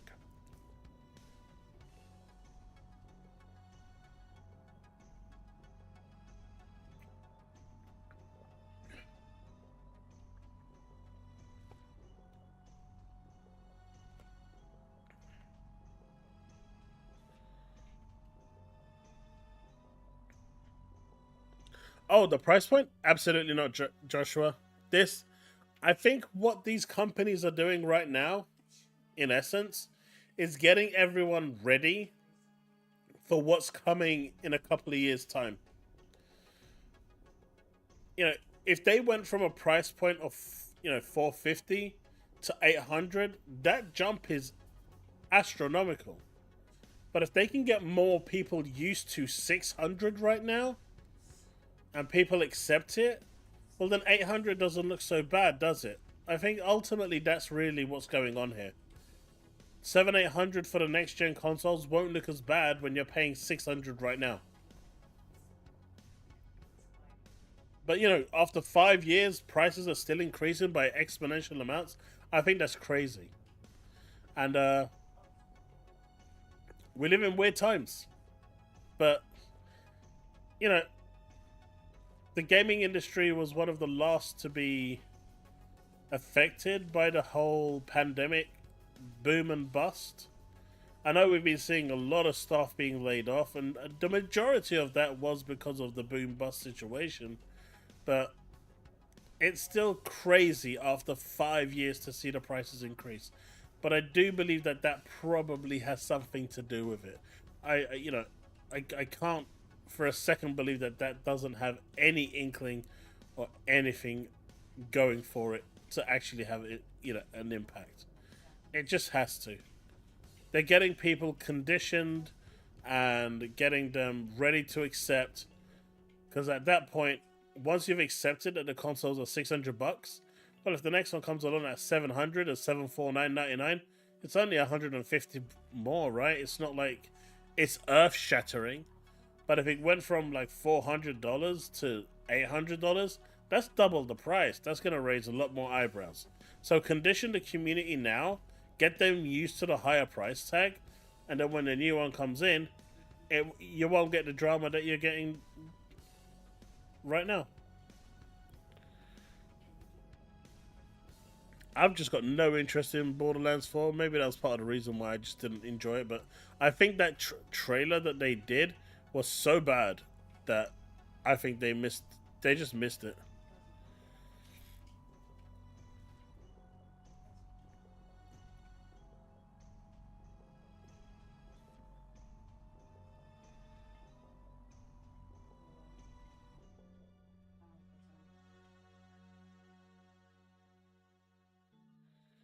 But that's why I think it is the way it is.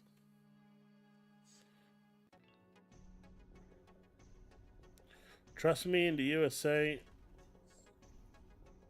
Oh, it just disappeared. And other countries not raised yet. PS5 is next. Oh, 100% night. The PS5 Pro... The PS5 base has already got a price increase. It's already had it. It was just the Pro that didn't get an increase. But I think give it like another week or two, and the Pro's going to announce a price increase as well. That's why I was saying to people earlier on in the stream, outside of what people may feel about the PS5 Pro, if you want to go get one now before that price increase. I see it going from 700 to 900. That's what I see the Pro going to. So if you've got an interest in one, go pick it up.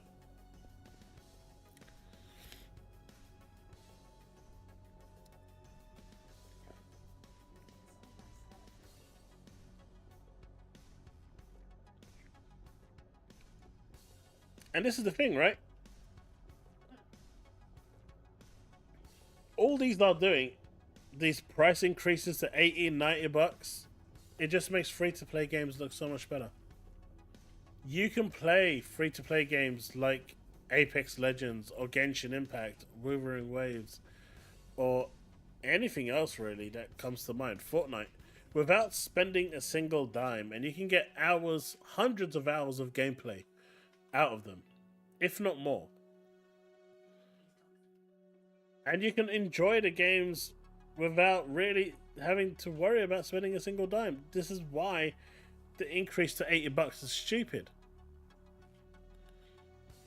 But what you're going to see is that these games that are going for $80-90, they're still going to have their battle passes.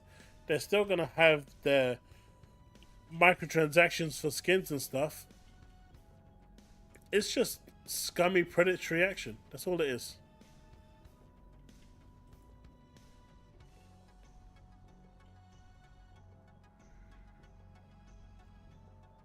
Mandalorian, they are going to be expensive. They are going to be expensive. Mysterious, I know they haven't announced the Game Pass increase yet, and I think they're going to hold off on that for a little bit, personally, because they've already had 2 increases in quite quick succession. A third one would start taking the piss. But I do believe there is going to be an increase. But I just don't think it's going to happen right now. I think for now, what they've got out there is going to provide them with enough bad publicity. So they're going to wait for another really good moment, maybe the Q4 earnings call, where they actually do really, really well and start patting themselves in the back. And then someone internally is going to say, oh my god, this is too much positive feedback. And then you'll see Game Pass increase in price.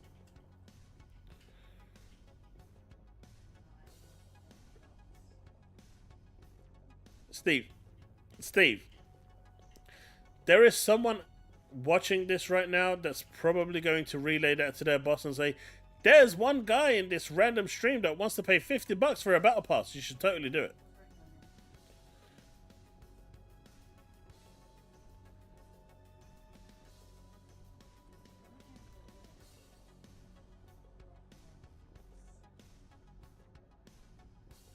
I hope they don't make standard edition of games. Well, I mean, standard edition games are going to go to 80 for now. And then I think whatever GTA decides to charge for the standard edition, that will be the new standard. But you can see the variable pricing already in play anyway.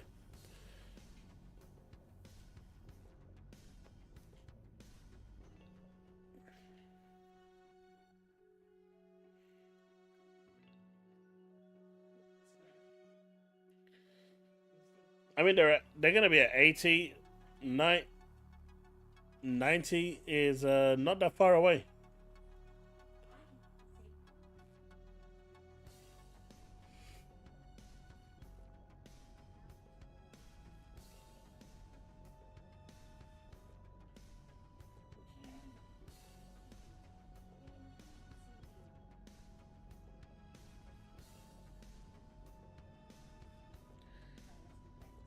Well, that's what Microsoft wants, right, Mandalorian? Microsoft, as far as I can see, Microsoft is all for, people saying that these are too expensive, but I still want to play video games. Because then Microsoft will come out and say, hey, for a low fee of this much money, you can play all of these games as part of your sub every month. Or you can sign up for 6 months and make like a 10% saving and get all of these games.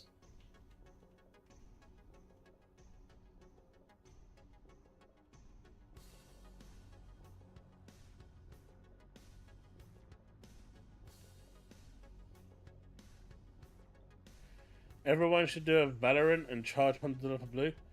Mate, don't even go there. Don't even go there.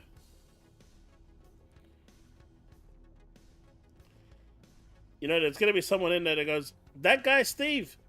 That guy Steve. I mean, free-to-play games are already becoming a huge share. I mean, I spend a lot of my time playing free-to-play games as opposed to full-price games. I feel like they just provide me with more. They give me more things to do. They update more frequently, and for the most part, I barely spend any money on them. Some I don't spend at all, and they provide me with, hours and hours of tens of hours of content. And that's the thing, these paid product games are now having to compete with these free-to-play games that are evolving and becoming more substantial.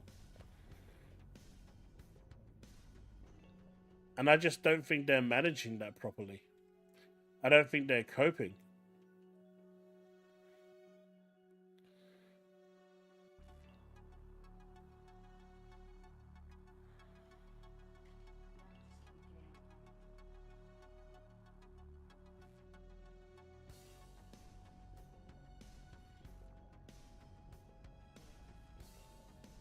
Mandalorian, if people don't pay the $100 games, then they're going to have really bad times.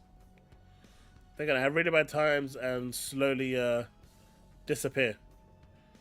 I'm going to have been a game hoarder in the last 2 years. Bought a 4090 desktop, 4090 laptop, 265-inch QLED TVs, 2 soundbars. Yeah, you've bought a lot, Knight.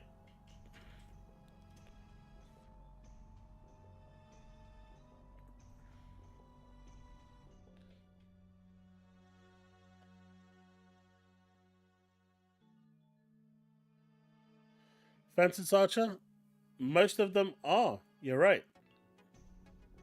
Most of them are. But I think, my personal view and opinion is that Microsoft has done this for 2 reasons. One, to see if people will still pay for it, which I think they're going to find out very quickly that people will not. And second, I don't know. There isn't a better example of, I want to deprioritize the console as much as humanly possible, than this action that they're doing. Like I said, they could have taken the W with doing absolutely nothing. It took more effort to take the L than it would have to take the W. And yet they still did it.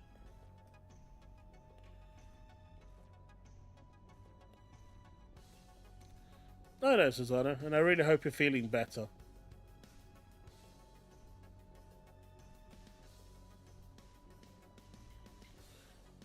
The ultimate subs will definitely come from console. PC Game Pass has hit, 15 million now, which is crazy on its own. So you've got roughly about 25 million console Game Pass subscribers, standard and ultimate. You've got 15 million from PC. That's making it 40 million. And then you've probably got another 8 million, 8 million, I'd say, from Xbox Live Core. So you're looking, give or take, about 45 to 50 million subs that they're on right now. But the biggest chunk of that comes from the console. Because if you're encompassing Ultimate, Standard, and Core together, you're looking at, give or take, 30 to 35 million. Just on those. Say 35 million minimum. Right? You stand to lose a huge chunk of your audience by not having the console, but it's really weird in what they're doing, because there's really very little ways of interpreting what they're doing.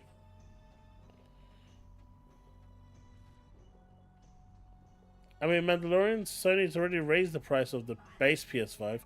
Just a Pro they're waiting on.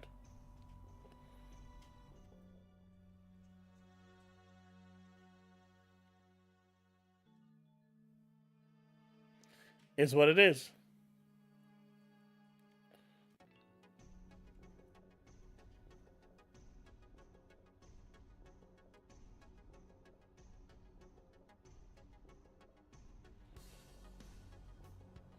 They've been trying to go for Netflix for quite some time, and they've failed every time.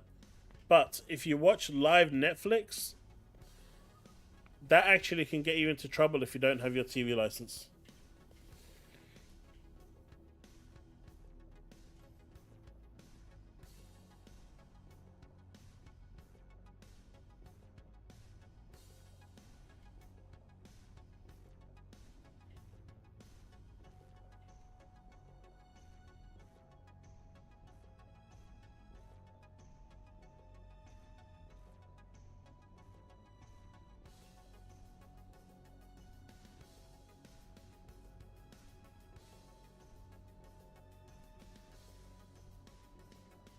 Disney Plus is increasing prices again.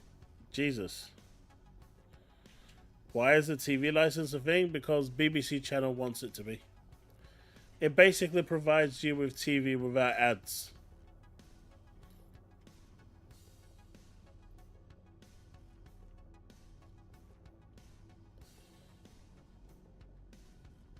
Steve, I tell you what. I'll sell you a £200 TV license. I know it doesn't cost as much, but I'll sell it to you.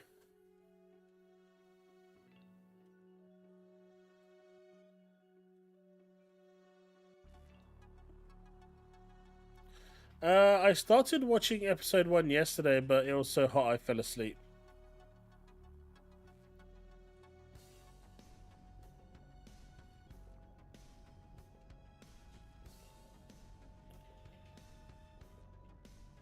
But yeah, it's just a real shame what they did, and I think it's a massive L. I think they could have, easily taken the high road, at least for a little longer, to see how things will play out. But that just wasn't it, man. That wasn't it. I don't know. I don't pay for TV license, Steve, so I don't know what the price is. I haven't paid for TV license in about 2 years, 3 years now, maybe more. I kind of told them that I don't watch live TV, which is true. I don't. I don't watch any live TV.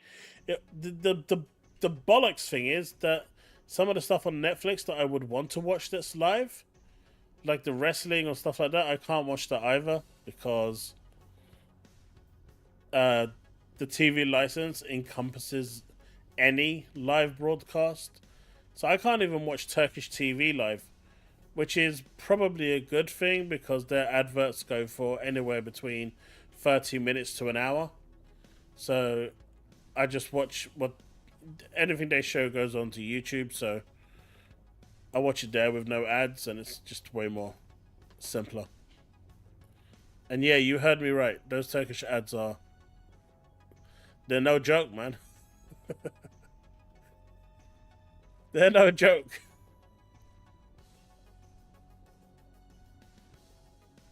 I think Microsoft is going to buy another studio. I was thinking this year, but it might be next year. But I think they're still going to buy a studio.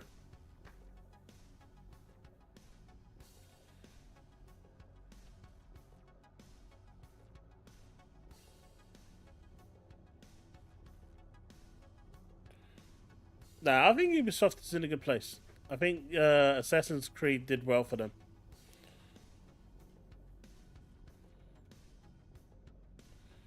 £250 for a TV license. Why?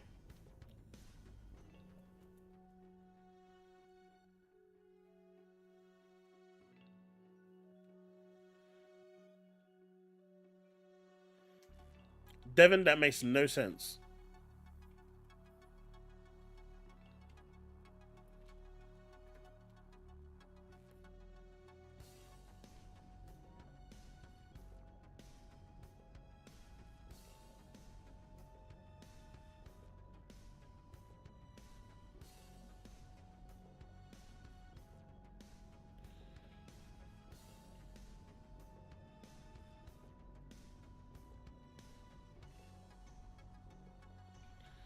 I mean, there are ways for me to watch stuff, don't get me wrong, Paul, but I just can't watch it for live, and that's annoying. There's no reason why the BBC stuff should interfere with my Turkish channels, right? It's a broadcast from another country, but they do because they've got that caveated into it by any live broadcast. It's pretty disgusting what they're doing.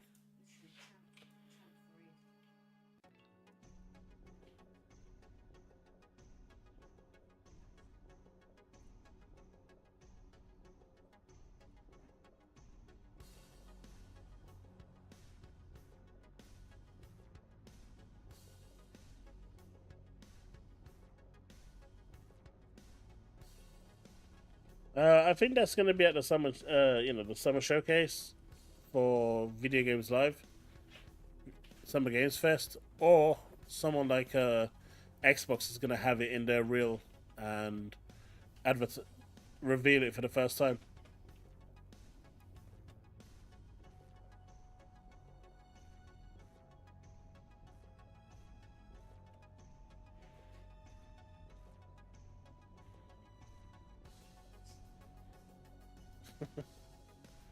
There's a channel called Black Belt Barrister that helps people stop paying the license fee.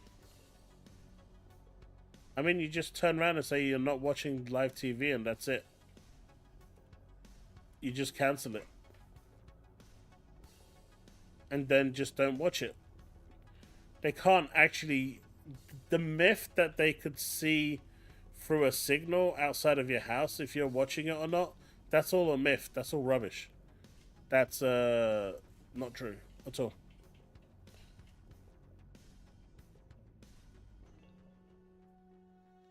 You've been having two good cows playing. Time to go work at a shoe factory and bring manufacturing back to US.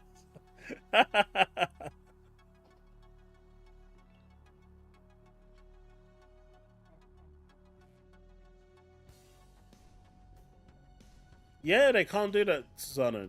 That's a myth.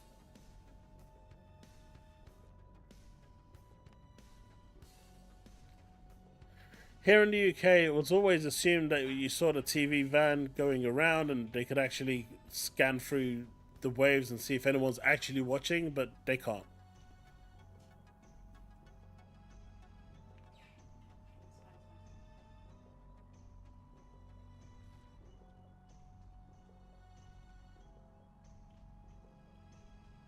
They can't do jack shit, Steve.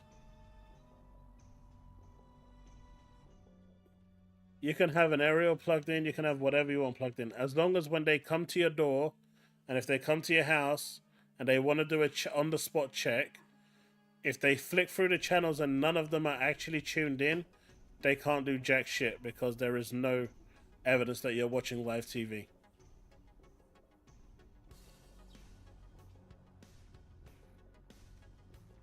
Trust me, I looked into this quite extensively.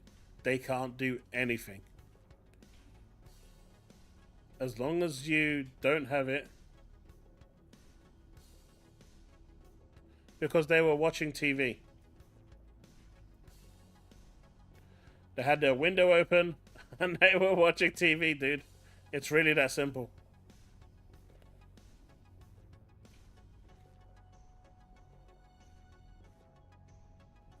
I've had them come to my door, right? And they said, you don't have a TV license. I said, that is correct. Do you watch any live TV? I said, no. They said, can we check on your TV? I said, go ahead.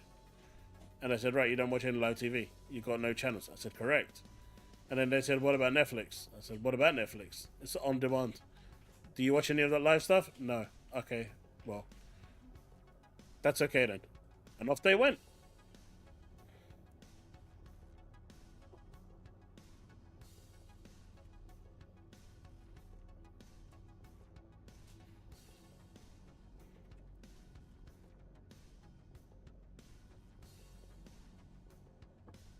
Yeah, they will try to scare people, but they can't do anything. But you know who can do something? Microsoft, because they kind of suck right now by increasing the price. So what game do you guys think is going to be the first $80 game? There's only one game that comes to my mind, but...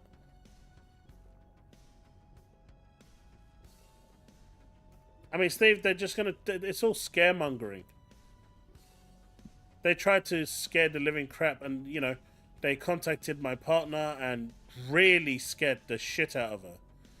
And when she told me about what was happening, I got on the phone and I said I was going to press legal charges against them. And they backed down straight away. And they even sent me an apology letter. They sent her an apology card and everything. Because they went too far with what they were doing. And they know that they've got no legal ground to do that. Gears 80? Nah. I think it's what gaming, man. I think COD. COD is going to be the first one to hit 80 in my opinion. They're not police, they're just inspectors. They go around and check you've got a TV license. I've only ever had one come round to my door once, and that's because I don't have a TV license. Because it's a scam. There's almost nothing on English TV to watch.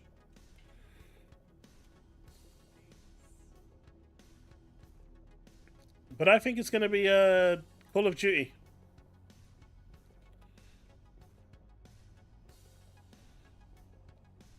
Bags, I think it's the complete opposite. I think it's, one, they're conditioning people to spend more. And two, they also want to see if this can be their swift departure from the console industry. It's really weird what's going on there. Streaming is the future, Mandalorian, but we're not there yet. I think we need at least another 5 to 10 years.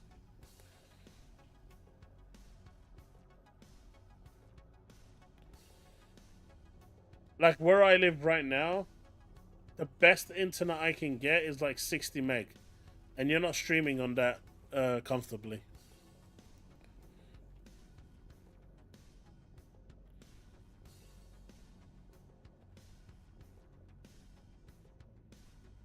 Nah, it's not the next game. I think it's going to be Call of Duty.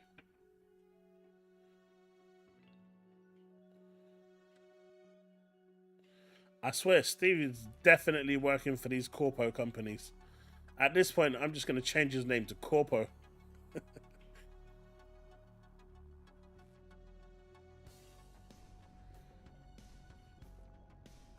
VR? Nah. VR will always be niche. If Half-Life Alyx couldn't stir the industry, nothing will.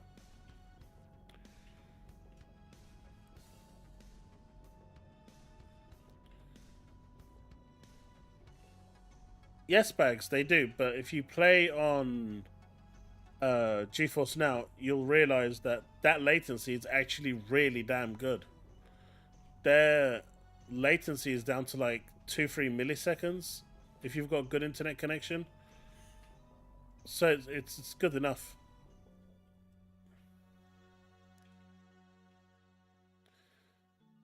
Sanchez, there's no TV police.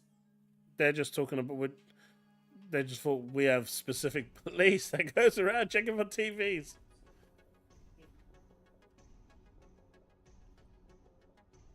Hello, SE. Sometimes I burn money just to recreate that feeling.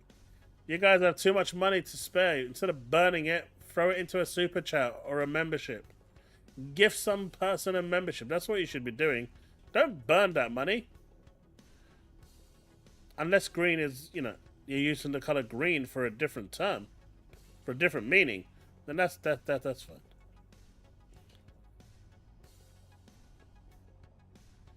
Yeah, look, if you've got a good internet connection, the latency is pretty good.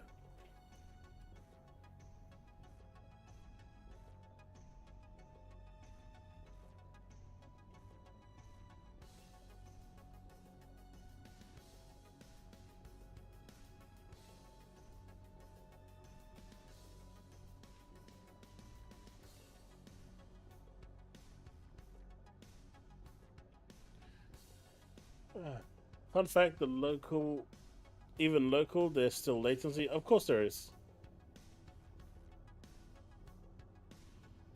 Oh, I can see it sometimes. Like, put it this way, using a wireless controller adds latency. Using a wireless controller adds latency to your gameplay anyway.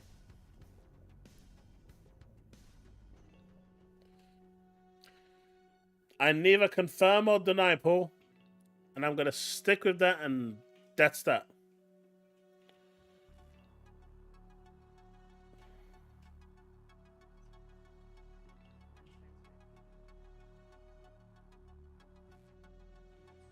Phantasy Archer, that's correct. It is growing.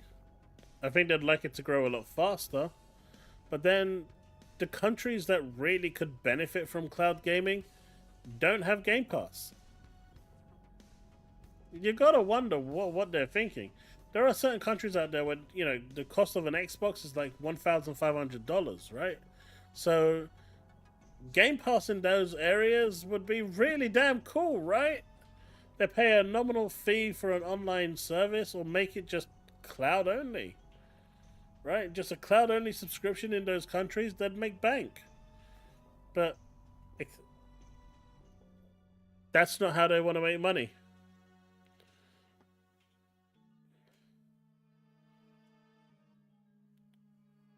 Eventually, when the new Sibyl comes out, right? Well, Devin, let's see that 25 gift subs.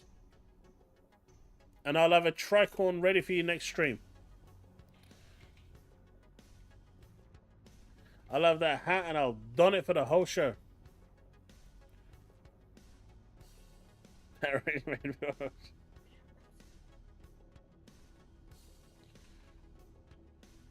I didn't really talk about the free rumored controllers because there wasn't really much to talk about, right? It was just a fleeting statement by Jez Corden.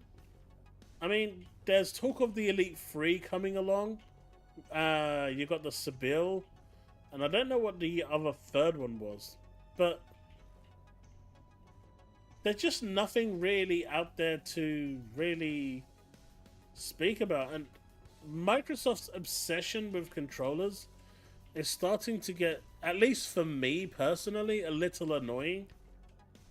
They are severely, like, obsessed with controllers because that's where they make a hell of a lot of money from.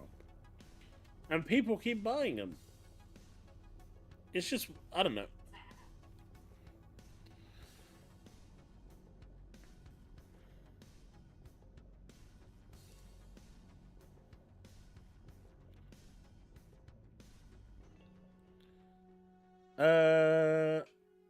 I actually don't know. I know my daughter's husband has a PlayStation and they pretty much, you know, can't afford PlayStation Plus because it's like half their salary of a cost to get PlayStation Plus, whereas for us it's like 10 20 bucks. It's really cheap for us because the exchange rate is so strong over there. So I send them, you know, little bits to pay for it for them. But I don't actually know about Game Pass. I'll have to find that out from them. But I'm pretty sure they do because they have an Xbox. So if they have an Xbox over there, they have to have Game Pass.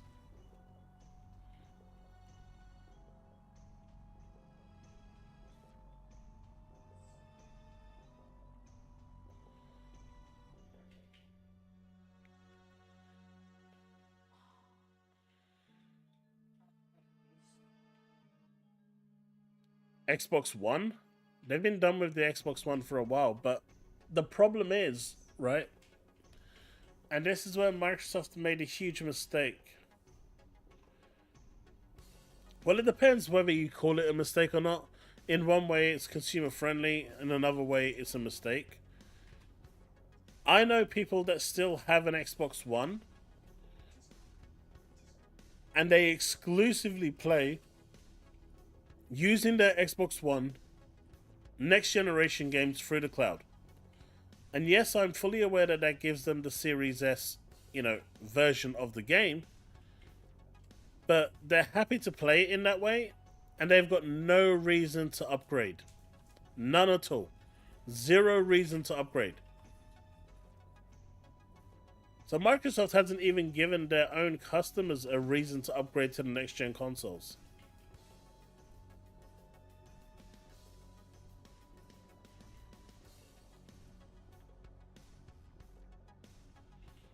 Could you use the DualSense controller on Xbox? No.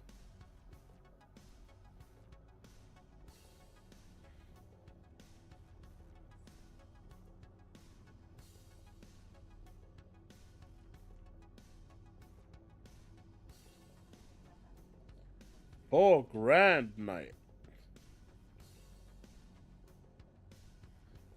Oh, that's with everything. I thought it was just a 4090.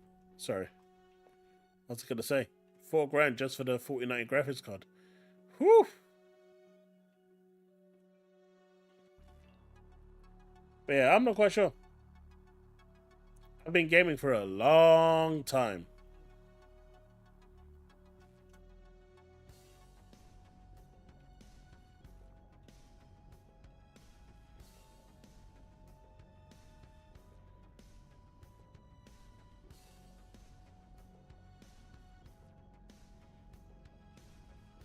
No more shadow drops.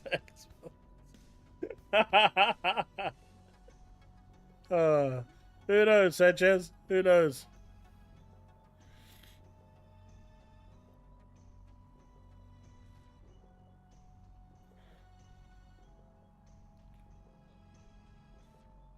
I like the DualSense Edge only because you can replace the analog sticks. So when they go bad, you don't need to go buy a whole new controller. You can just replace the analog stick that's causing you the issue.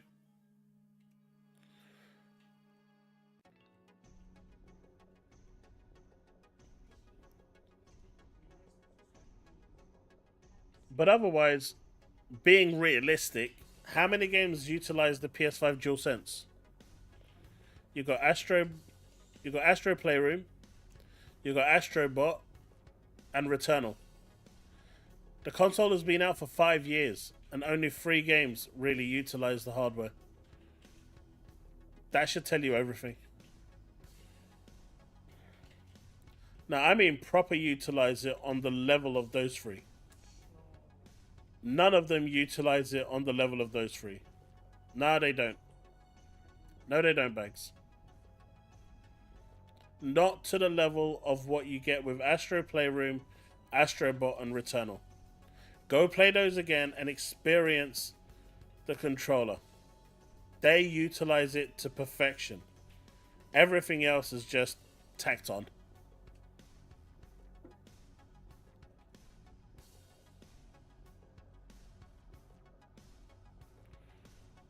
And it's a shame because when you experience Astro's Playroom and see what the controller's actually capable of, it's awesome.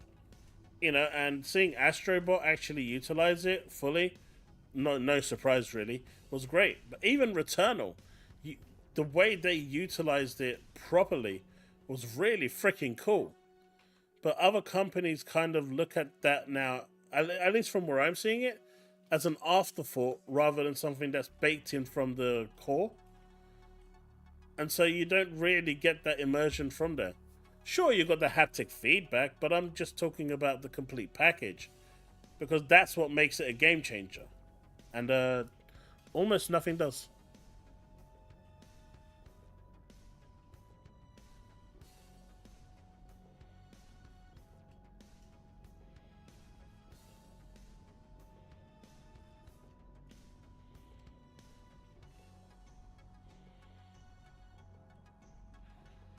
It may do, Bags, but at the end of the day, you're paying that money for a controller with those features. You want the developers to support it, right? I don't care if it needs a lot of resources.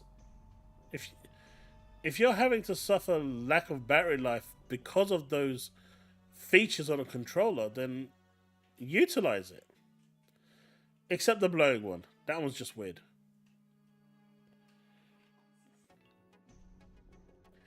I wish, Sanchez. I wish. I can't, unfortunately.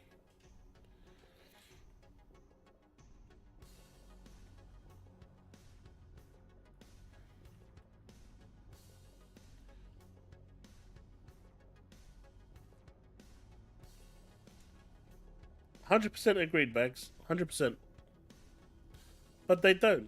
So, like Steve actually said, yeah, you can blow into it, Steve. You can actually do that. But like Steve said, because like what 3 games fully utilize it, maybe 4, as they're saying, from what Mag said. Out of all the games for the last 5 years that have released, it's more of a gimmick than it is a feature.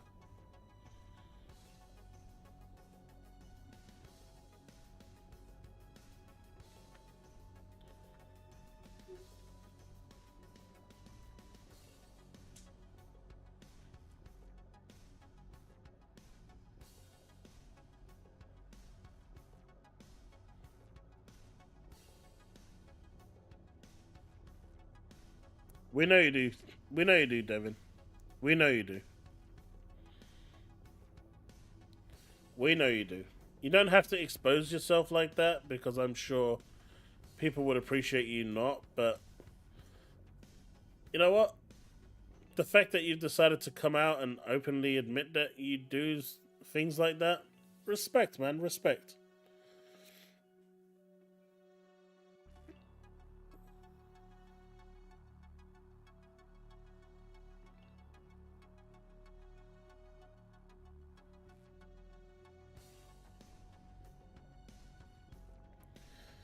I think Xbox has a bright future.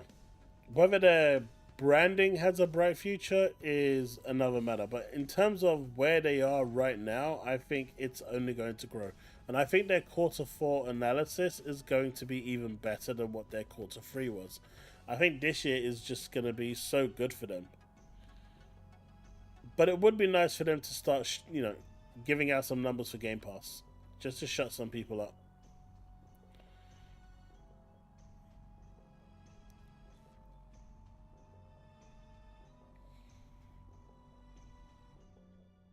Yeah, on the dual-edge Sense, you can replace the analog sticks.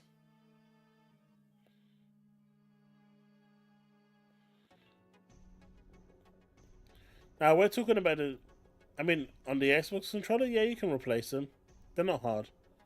You just open the shell and replace them. Yeah, Night is at 15 million now, right? Because the last number we had for Game Pass PC was 10 million. And it grew a little after that as well. But a 45% increase based on 10, 11 million is over 50, is 15 plus, which is great. That's huge for PC gaming. But it just shows that more and more people are choosing to go with Game Pass, which is, great for Microsoft and great for the longevity of it.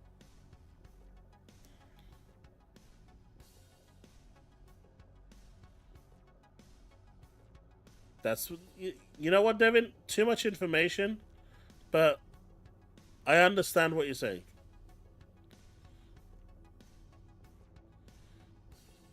I agree, Steve.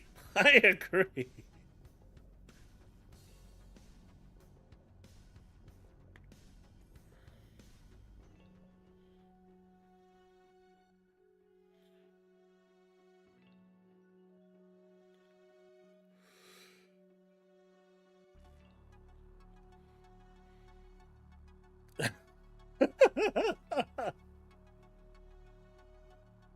This is why Microsoft is confident in having Steam, Epic, and GOG on the same app.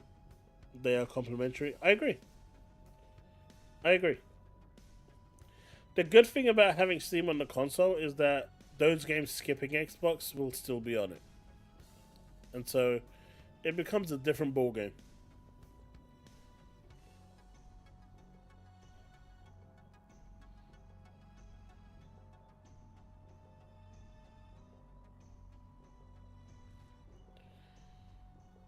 Well, you've got one kissing it. You got another one saying they dry humped it. I don't really think you want to know these answers.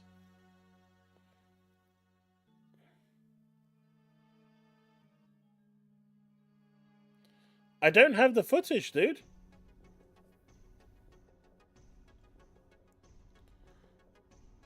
I don't. I checked on my G Cloud and it wasn't there. Or did you update it to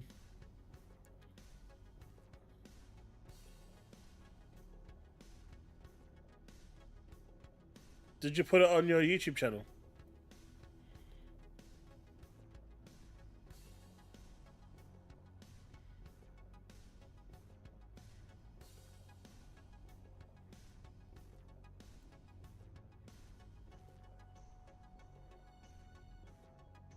Yeah, it wasn't there. I mean, if it's there now, I don't know, but when I last checked when you told me there was nothing there, dude. But has anyone seen these people? This channel? Yeah, have a little listen.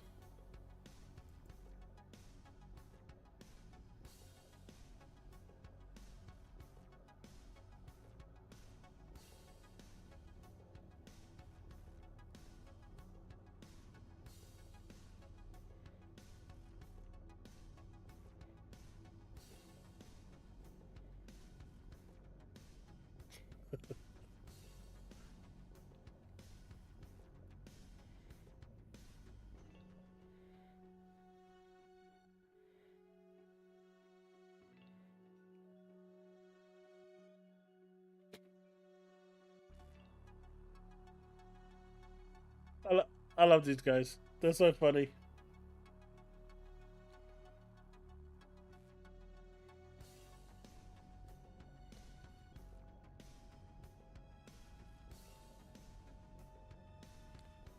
There was audio. Is it muted? No, the video is fine. I'm hearing it. Ah, I see why it's thing. Okay, let's go back. Okay, let's go back. Let's go back. Let's go back. Listen again. Look. This shit happens. What's mosquito in Japanese? Ka. How about Tuesday?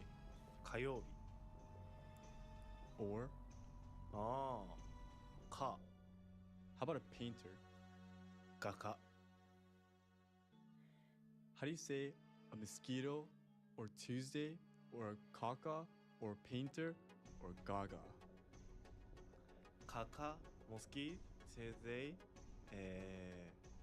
かかかがかかかかかかかかかかかかかか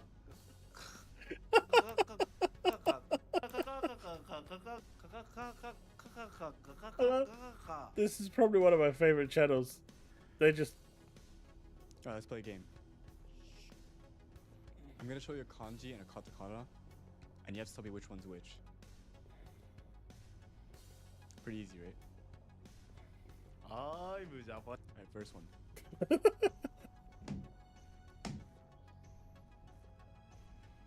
Right 漢字 I'm Japanese. Second one.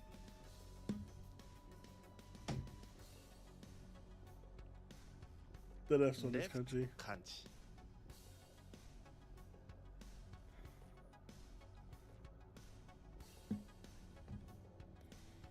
Oh shit. Left 漢字 How do you tell? We'll skip that. Next one. I don't know. I just really like these guys. If you ever want to check out their channel, it's the real Japan. It's funny. At least I find it hilariously funny.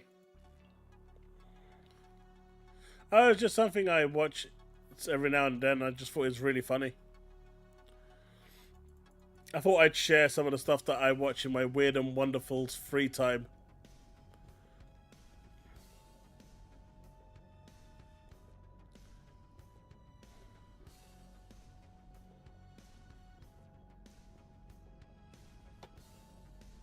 Bye, mosquito. Or whatever you was.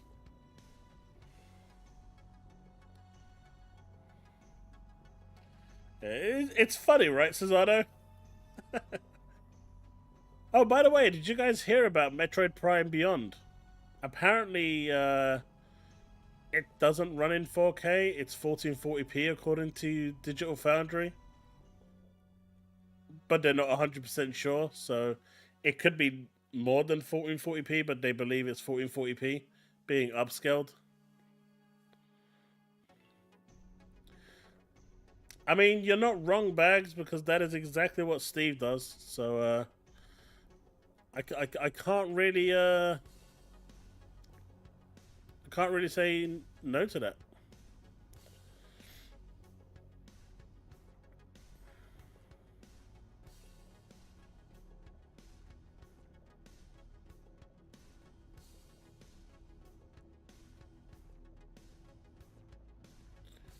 Oh yeah, PC on game, PC Game Pass growing. I think it's like £10 in the UK per month. You're looking at £120 a year. That's just a no-brainer, right? When you really think about it, and it comes down to it, $120, that's like nothing.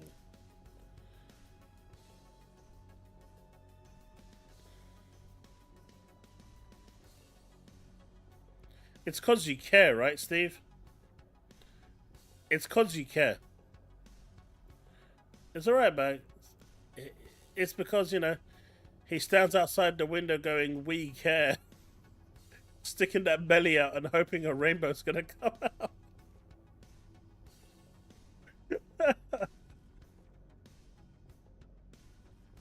Oh, poor Steve.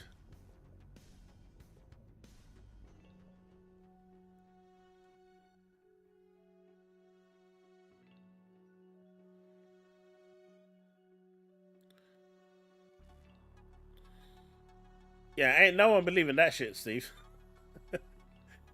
No one ain't believing that.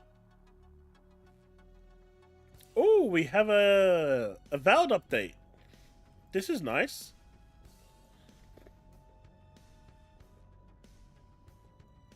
I didn't know Avowed was getting an update. Roadmap update for Avowed. Arachnophobia mode, so that's me out. Forgotten soul pods dispel illusions. Critters are now killable and drop loot. Handful of additional actives and passives. That's what's, I guess, confirmed for now. And the roadmap is next week. Yeah, even my son didn't believe that. He started laughing the moment I finished that sentence, but apparently it's true. Look, I don't do well with spiders. It's a thing.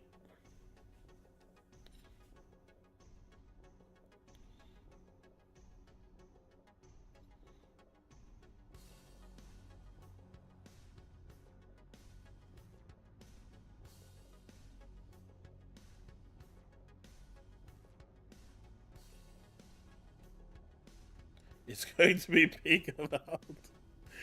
It's still on my to-do list. What do you guys think of this collector's edition?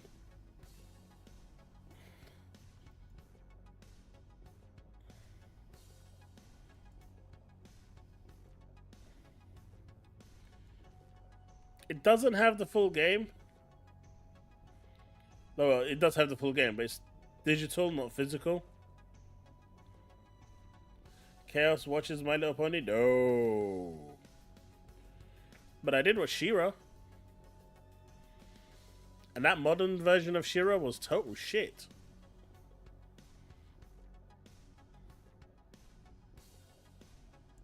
I think the collector's edition is actually quite nice. Right? But it's just a shame that they didn't include the physical version of the game.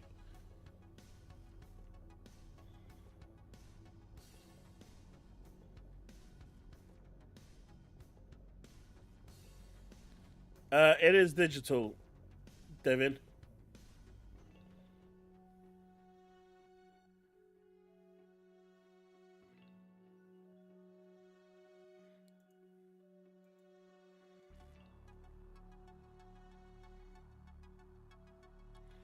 Wait, why is it woke tie now? What is woke about Ghost of Yotai? I don't get it. What is it?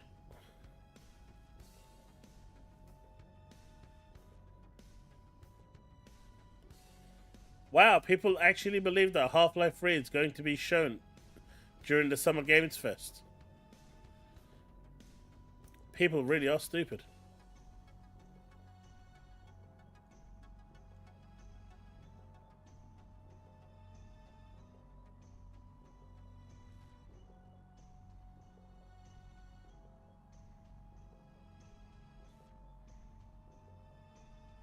I mean, I get people calling it woke all the time, but why?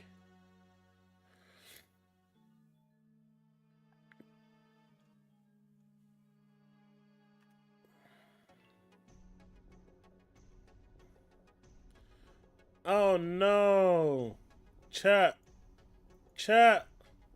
Mind's Eye have given us an update. I mean, the game that we haven't seen yet, or don't actually know what it is, or don't actually know how it's going to play, or what it even looks like, because there's no real gameplay trailer out there. It looks like they've got an update for us at Everywhere Net. We're pleased to confirm that no delay has been announced. The Mind's Eye remains officially scheduled to launch on June the 10th, but we will not show you any gameplay. You must go in blind.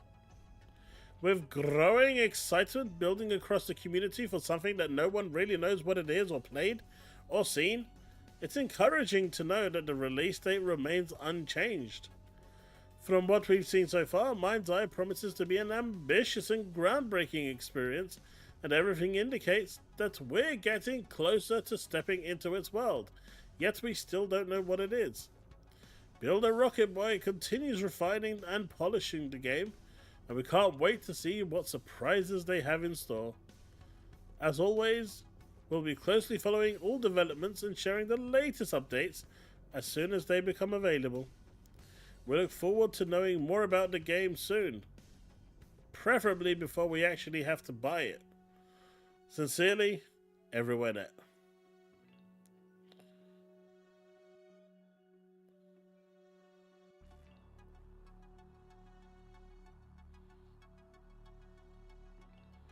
Cesaro, just show me some gameplay, man. The game is coming out next month. The game is coming out next month. Show me some gameplay. Maybe they're going to show it at the Xbox Showcase on June 8th. And then announce it day one for Game Pass.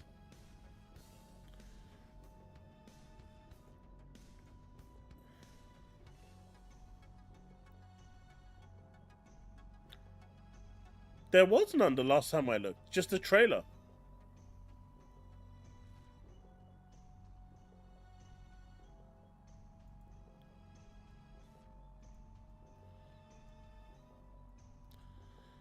Hey, for those of you that are interested in Modern Warfare 2, it's now, well, it's available today.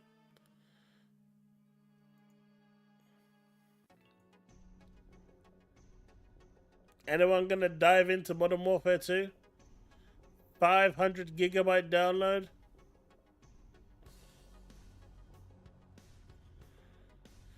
Man, I've actually had access to Deadlock for ages, and I haven't even tried it once.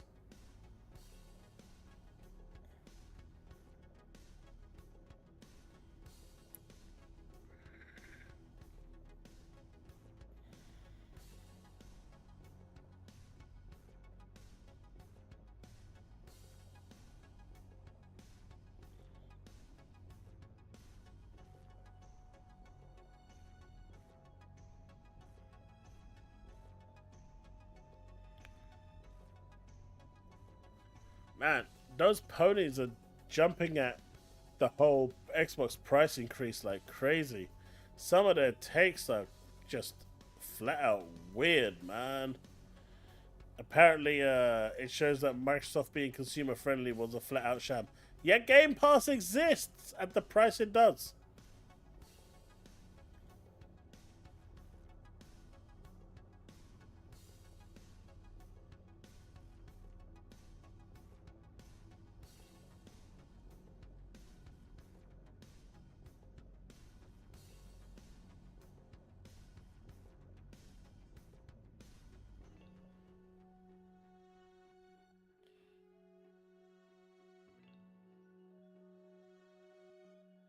Microsoft are our friends. No, no one is your friend. No. No, no company is your friend. Don't be daft. They're all out. They're only friends with your wallet. But folks, is there anything else you'd like to cover today? I think I've covered everything. If not, I'm probably gonna go and grab some food because I haven't eaten yet. And I'm kind of feeling hungry.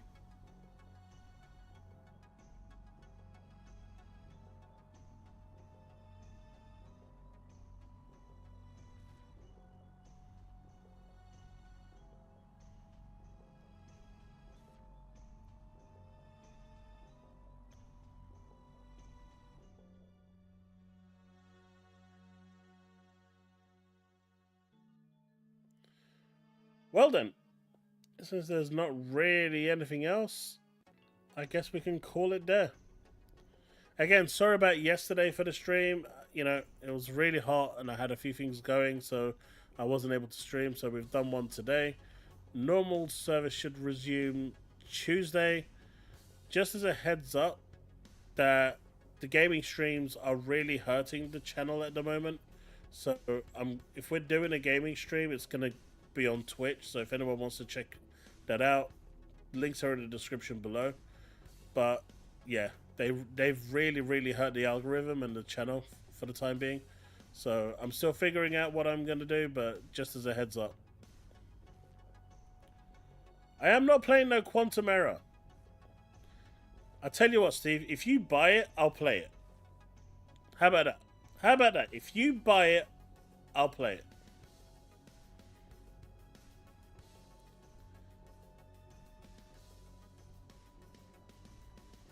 You buy it, I'll play it. There we go.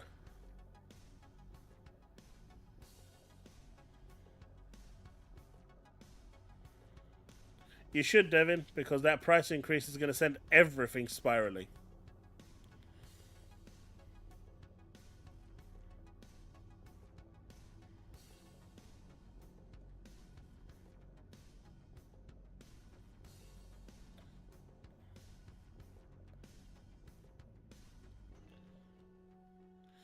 Do we though? Do we really need to?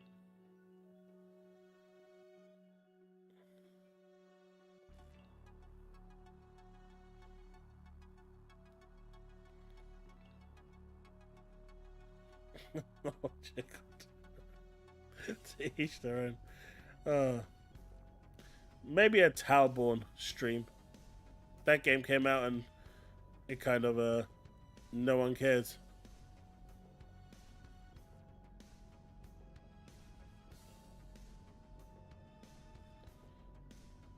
Quantum Break is awesome. People should play that. It's a good game. I loved every moment of that game. It was so good. Even the TV, the live action episodes in between, they just made it so great. But folks, that's going to be it then for tonight. Thank you so much for hanging out. TOF stream incoming. What, tonight? No. I'm done tonight. Maybe Monday. Seeing how it is. Or we might do a little bit on Monday. The update's not coming for TOF for a while, so maybe just get the basics out of the way and then jump back onto WoWa on Monday. Quantum Break is a fantastic game. Definitely check it out. Seriously, it's an awesome game.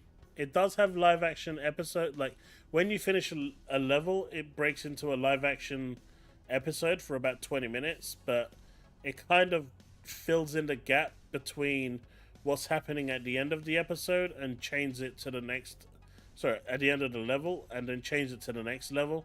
And it's really well done. And it has Lance Riddick in there as well, who does a fantastic job as usual.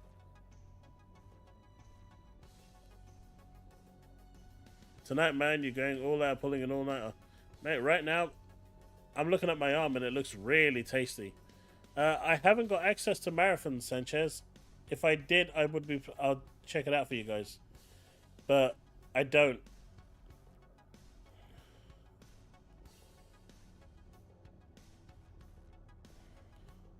What anniversary passion already died? What do you mean it's doing fine? Damn right I'm hungry. I haven't eaten since 12 o'clock in the afternoon. Been doing a lot of, after work I did a lot of DIY.